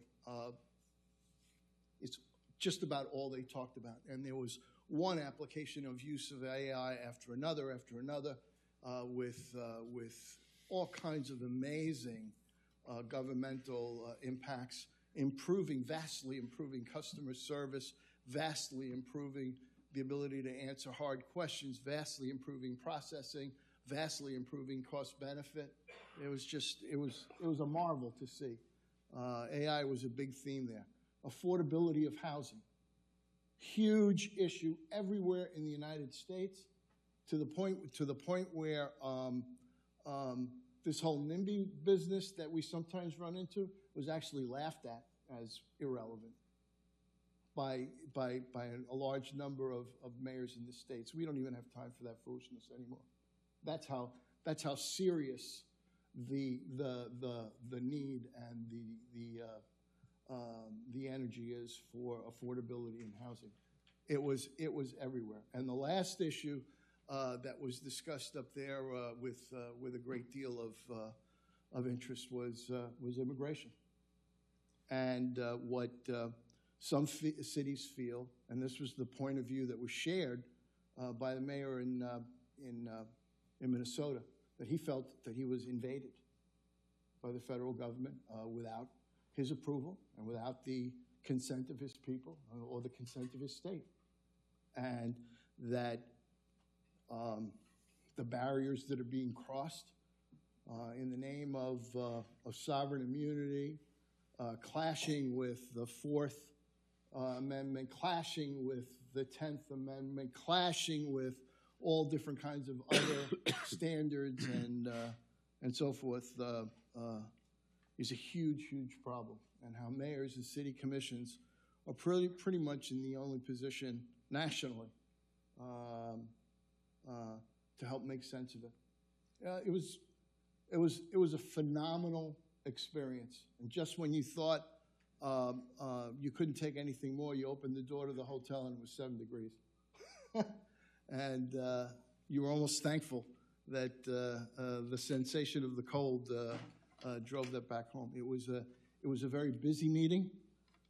It was exhausting, but I went to just about every meeting and every conference there, and it was really, really worthwhile going. So I want to thank you for letting me go. Yes? My apologies. I forgot to mention Broward Days, and that is in relation to the League of Cities. I didn't attend the League of Cities event, but the Broward Days event.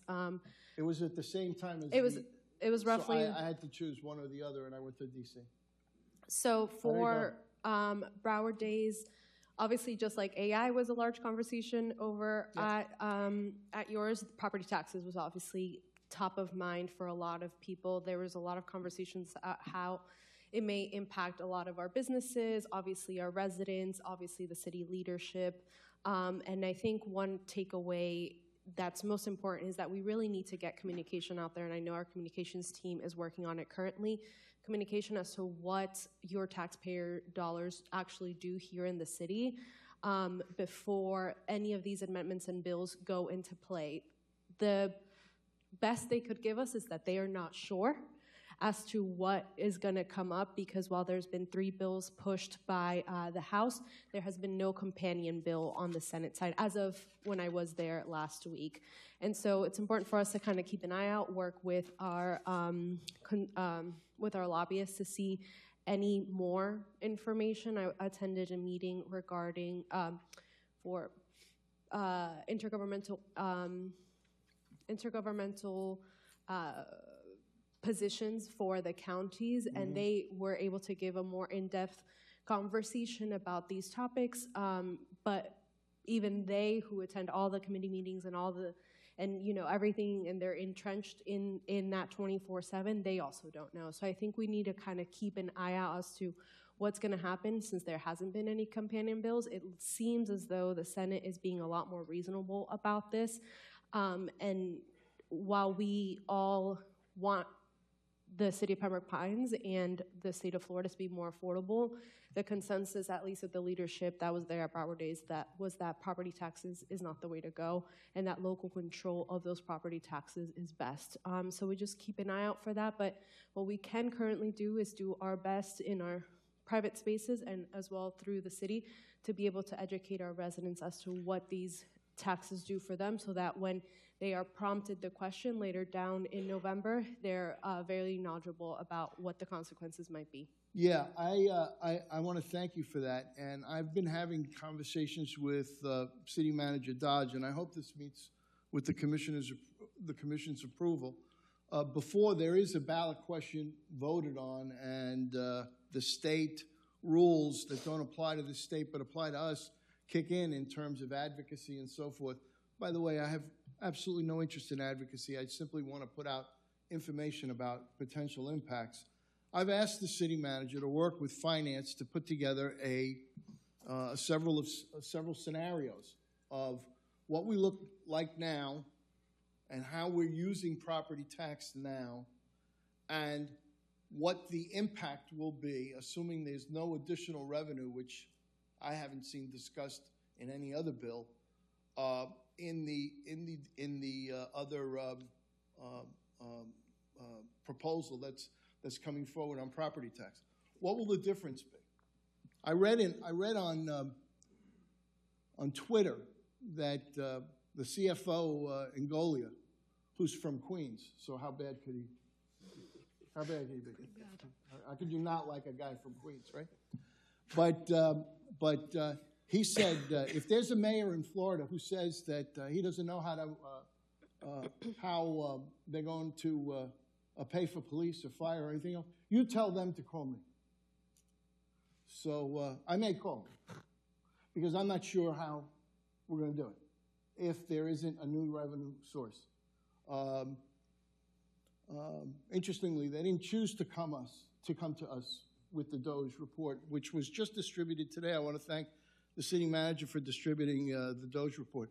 They didn't come to Pembroke Pines. I was asked on social media, "Oh, Angelo, so what are you going to do if DOGE comes to Pembroke Pines?" And my answer was, we'll leave the light on. Happy to see him come. My respect and confidence in this team right here is marrow deep. We don't misspend money on anything. But my feeling all along was that the group currently in power in D.C. didn't want to defund the police. I'm not sure exactly how this is going to work because Mr. Dodge, about 63% of our property tax goes to public safety, something along those lines? The total budget is that amount. I believe that almost the majority of the ad valorem from what we collect goes for public safety. Okay, so if they eliminate it, I don't know where the money's going to come from for police and fire. I just don't know. Well, a lot of the bills have the exceptions for police and fire, which means that we would not be able to reduce those funding, and yet we would have to reduce all other services, which I don't think our residents would agree us having to impose fees on our parks or higher fees on our water or all of these other things. In a biblical sense, that suspiciously sounds like making bricks without straw. I don't know how it works. I could tell you that there is no more dedicated police force than ours. They need to get paid. They need to get paid. They owe it to their families. They're not volunteers. So the monies that cities have been using for that purpose come out of property tax. Now, don't get me wrong. I like a tax cut. I like a tax cut real good. I mean, I've been a driving force behind making sure that this city didn't raise the millage rate for the last 11 years or whatever it's been. And I'm proud of that. But eliminating the property tax is a pretty big step when that revenue isn't replaced. And I understand and I sympathize with the feeling that some people feel like they're renting their house from the government. I pay more in homeowner insurance than I do in property tax. So I kind of feel that I'm renting my house from an insurance company. And yet, that hasn't been dealt with. And so we're just going to have to see how this plays out. But I think that if a proposal goes before the voters of the state of Florida to phase out property tax, I think chances are pretty darn good they're going to get 60%. And then they'll leave it up to us to figure out how to make that work, even as the proponents chuckle it up in private life. We'll be stuck here trying to deal with that issue. So I think it's important, Mr. Dodge, that we show the people, and I would like to make sure that chart or whatever it is that you produce, run it past the commission auditor, will you, just to make sure? Because I want to make sure that they don't see this as propaganda. I'm not interested in propaganda. I'm only interested in facts. And then let's publish this, hopefully before the next meeting, so that folks understand what it is that we're looking at here. And if they want to vote for it, terrific. That's fine. That's fine. But then understand what taking that money away will mean in terms of being able to fund our city. Now, it'd be a different story, commissioners, if the proposal also came with some other font of money that would pay for these expenses. And I'm all for don't spend money on things you don't need to spend money on. We to a person are like that. However, that's not the way it's coming. So we're gonna have to confront this in some way, and I'll be damned if I'm gonna be bullied by anyone, whether it's a state official or my good friends from Queens or any other damn place, when it comes to what's on my mind and whether I need to speak up or not speak up. I am not sure how police gets paid for if there's no property tax in Pembroke Pines. I'm waiting for a discussion on that starts with our professional staff showing us what's possible. So I want to thank you for that conversation. Anyone else on that? Okay. Reports of the city manager and city attorney. I have no item, Mayor. Mr. City Attorney? No report. Thank you, Mayor. Thank you very much. Commissioner Schwartz, you have item 6 on the agenda. Thank you, colleagues. I just want to bring you up to date on the assignment you gave me a couple months ago to sit down with administration to review current policies, implementation, that sort of thing. So I'm going to do it in 2 phases. I met so far for a total of about 3 hours. The first meeting was 2 hours, and we had a hard stop at 2 because,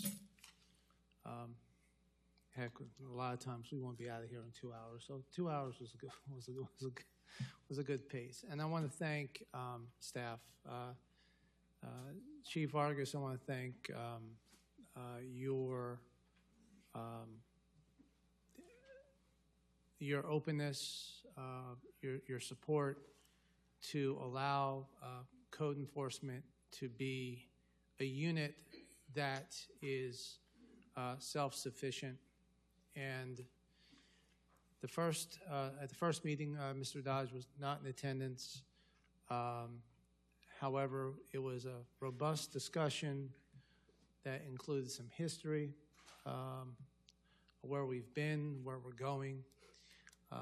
City Attorney Sherman was in attendance to support the role of, are we following the law? Are we doing everything we're supposed to do? I provided administration some of my independent work product of finding the ICMA and the building code. And one of the points in the ICMA is cities aren't precluded from developing a policy. It wasn't like cities must do this or cities must do that. So first and foremost, we're following the law. End stop, we're following the law. For the first time since I've been here, since we've converted our code officers into the police department, I was told yesterday that we're staffed 100% for the first time. That's great. Now, that's huge. I even mentioned to Mr. Dodge in a banter type of way that I'm not going to ask him for any additional code staff now that we have 100%. Because for years, Commissioner Good and I have been advocating to build a bigger bench because they've had, when I say they, code administration has had issues with folks being promoted as the program was designed to become police officers, creates vacancies. People on LOAs creates vacancies.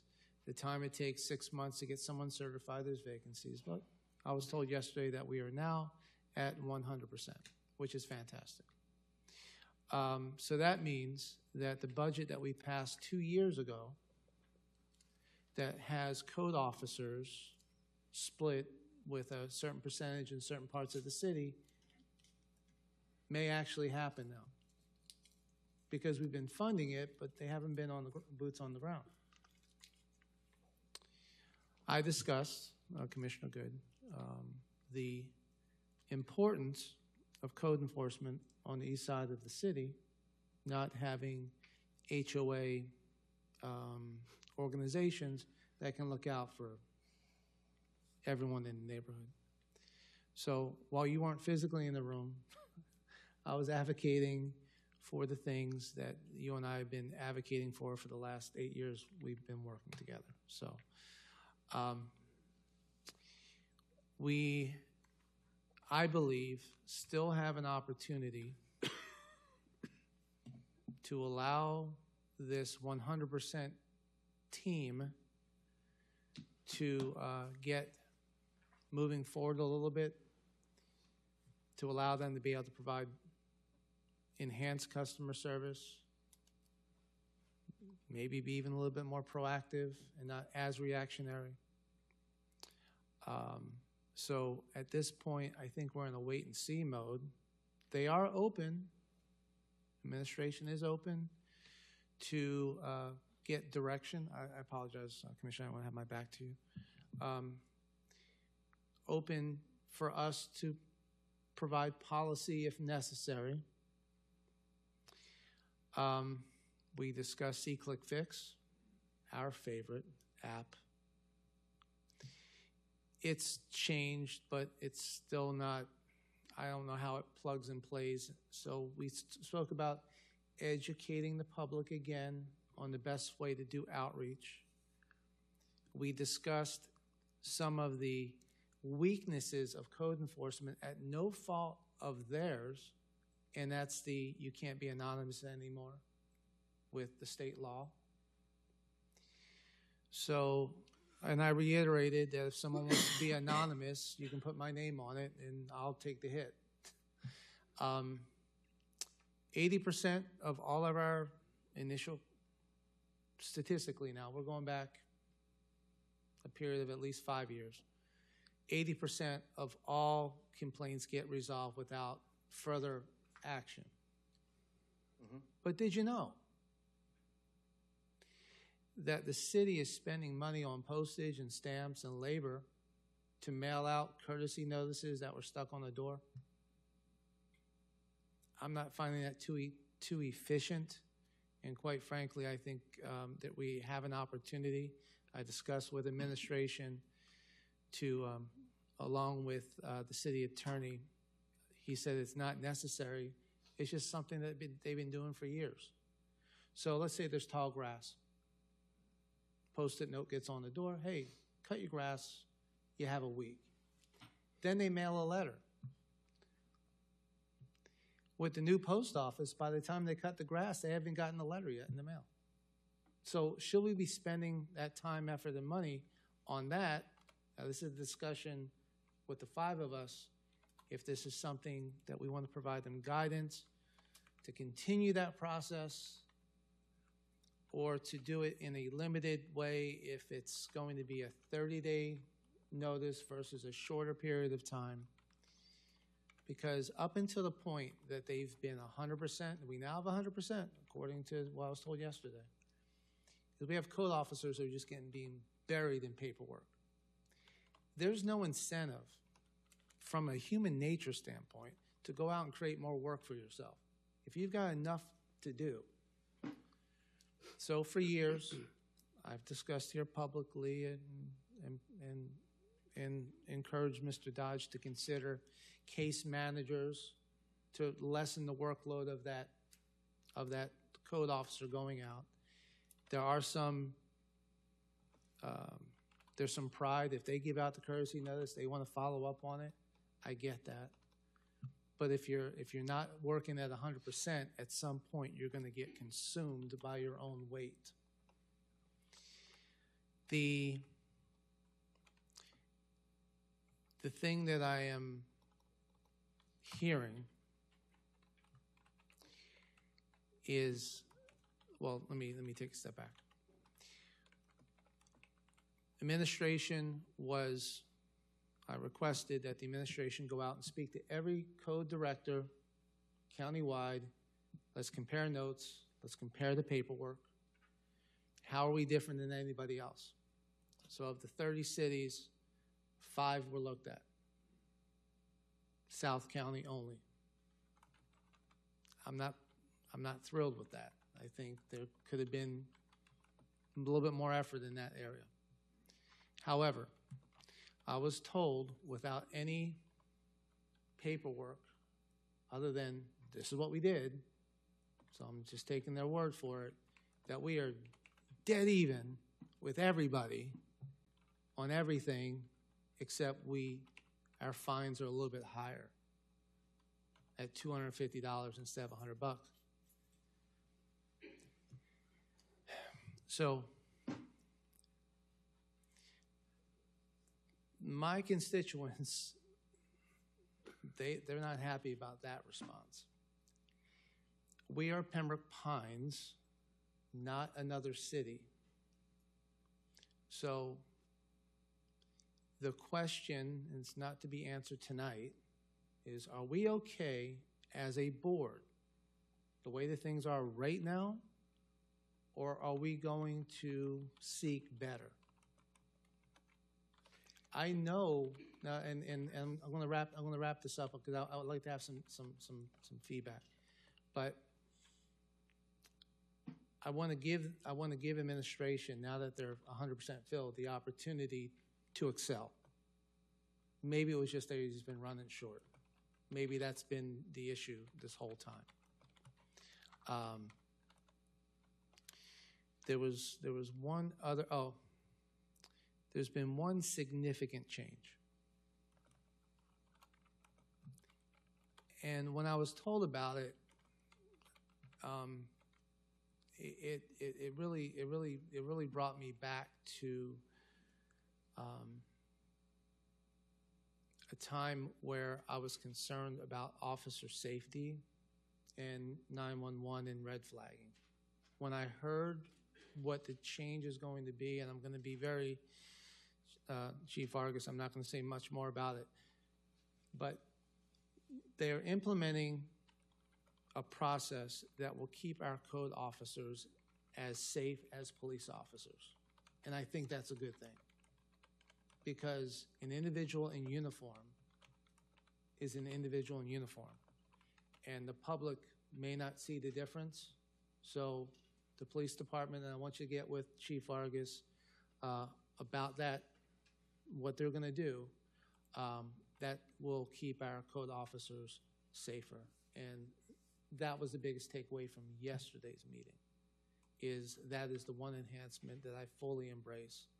And that came under Sean Wooler's leadership. That's his implementation. So, and I want to thank him for doing that. It's a shame that we're in society that we have to do that, but so they're fully staffed now for the first time. We have some enhancement, and the last thing, Mr. Dodge is reviewing a reso that was on our agenda in 2024 that was pulled, that will allow the magistrate, not us, the magistrate, to have more tools in their toolbox to find repeat offenders at a much higher rate than the $250 a day. There are businesses who actually make business decisions. It's cheaper to take the fine. They make more money. It's like a business decision. So if we raise procurement after 30 years, we certainly can raise a code fine that we don't do from this dais, but a magistrate can assess. Mr. Dodge is reviewing those notes. There may have been the transition from Chief Shippino to Chief Vargas as to why that may not have, why it may have been pulled since it came in so late in 2024. But that's something that he gave a commitment to review and potentially bring back to us. So I think that the discussions thus far, and I want to thank my colleagues for giving me the opportunity to kind of dive in. I still believe that the five of us collectively we not only see things differently, but I think together, I think we'll build a better program. But I want to give administration the opportunity to kind of get their feet running, monitor, and then come back third quarter just to kind of see where things are. So I don't feel there's a need at this point for me to dive back in and set another meeting. We did have some takeaways, some action items, and the only thing left now is Mr. Dodge bringing to us the enhancement of the fines, and so that's kind of where we are at this point. So I want to thank you for following up on this with staff. Without a doubt, once code enforcement became part of the police department, it went to a whole different level, and that was a smart move. Not just in terms of the internal rigor of how code operated, but the way it's viewed from the public, that it is in fact an enforcement arm and all that. And the miracle to me is that in a state with a code statute that's so woefully toothless, the fact that they get anything done is pretty special in my mind. And I thank them not just for their persuasion of talking to people and getting them to voluntarily cooperate with the code, but I think the residents also need to get some recognition of that, because things happen. Things happen, and you're ending up in a code situation, which is part of why I thought the We Love Pembroke Pines thing was so important. I wish we had that commissioner when we had the Blue House in over there by the golf course. That eyesore was there for such a long period of time. If we could have only figured out a way to. Yeah, that was a mental. It was horrible. It was horrible. Yeah, and if we could have only amassed, there were enough people who wanted to go in there and pitch in, me included, and give that place a day of caring. But you've got folks who fall on bad times. They lose a job, or they lose a spouse, or they lose their health, or they lose an income, or they just lose it in some other way, and their property sees a decline. And we got to work with these people. They're still residents of the city of Pembroke Pines, and they've got a long history with us, and we have to deal with it. You know, for years I still do, but for years I represented Century Village of Pembroke Pines, and this is a little off point, but it sort of illustrates a viewpoint without taking too much time. You know, they asked for police to go in there and do patrols. And they do patrols under an agreement, you know, traffic enforcement agreement with, because that is private property. They have to be there by invitation, and the agreement allows them to do that. We have many of these agreements with private communities. And I have to tell you that over my 20-some-odd years representing them directly, Commissioner, I got, and I'm sure you've heard this already in your time in office, you get two basic responses from residents. One is, thank you so much for the police officers who are here to keep us safe, and they're doing such a great job. And we're so very thankful to have stopped people and enforced the traffic laws. It really makes us safe. Thank you very, very much. And the other answer is, you ought to be ashamed of yourself picking on these senior citizens when in fact you have all these drug dealers and rapists and whatnot out there, and why you picking on the senior citizens and all this other kind of stuff, and I came to conclude there is no winning. When it comes to enforcement, the law isn't there to be fair, it's there to be just. And just and fair are two different things. You hope that they combine. Very often they combine, but they don't always combine. I'm not a magistrate, Mr. City Manager, and I know, and the Commissioner said you took a look at the statute with respect to mailings and so forth. But if I was a magistrate and one of your officers, Mr. Dodge, brought me a case and it involved scotch taping it or attaching it somehow to a wall instead of mailing it in some official way, I'd dismiss the case. Yeah, so the courtesy... Because I'm not sure whether that person actually got notice. Yeah, Mayor, the courtesy notice is not the enforcement side, so once they go through the courtesy phase, if they don't comply, then the certified stuff comes out. See, I missed that nuance because there wasn't any information in the agenda, but I was just going by what you were saying. But okay, so I think the Commissioner has said a number of things. Ms. Dodge, if you could meet with your staff, if there's additional best practices that we can look at. I just want to tell you, a lot of folks call code and say, you know, that they can do a better job. I think we can all do a better job. I think they're doing a hell of a job. We will, Mayor, and with what they're up against. We'll provide an update report by the third quarter. I can't thank you enough, Mr. Dodge, and thank you, Commissioner, for bringing it up. And does anyone else want to speak on this item? Yeah, Commissioner Good. Yeah, you know, and this is truly a very challenging job, particularly in the communities that I certainly represent, because there is no formal, you know, homeowners group that would, you know, be able to be a secondary service, I guess, to these kind of issues. And some of the issues aren't quite so easy. I mean, what looks like might be a clear-cut violation might not be, and it needs to be handled with care. And then some are really bad. They really do need to be handled. And we have laws that prevent us from actually getting some of the situations resolved, because all we can do is lien a property. And I mean, I have one in particular that I could think of where the lien on the house is worth twice of what the house is. I mean, it's really, you know, so how do you fix that? You know, because the law prevents it from happening. But I do take note of some of the things that Commissioner Schwartz brought up, because I do know that administratively there is a burden. And, you know, the mayor talked, you know, about AI.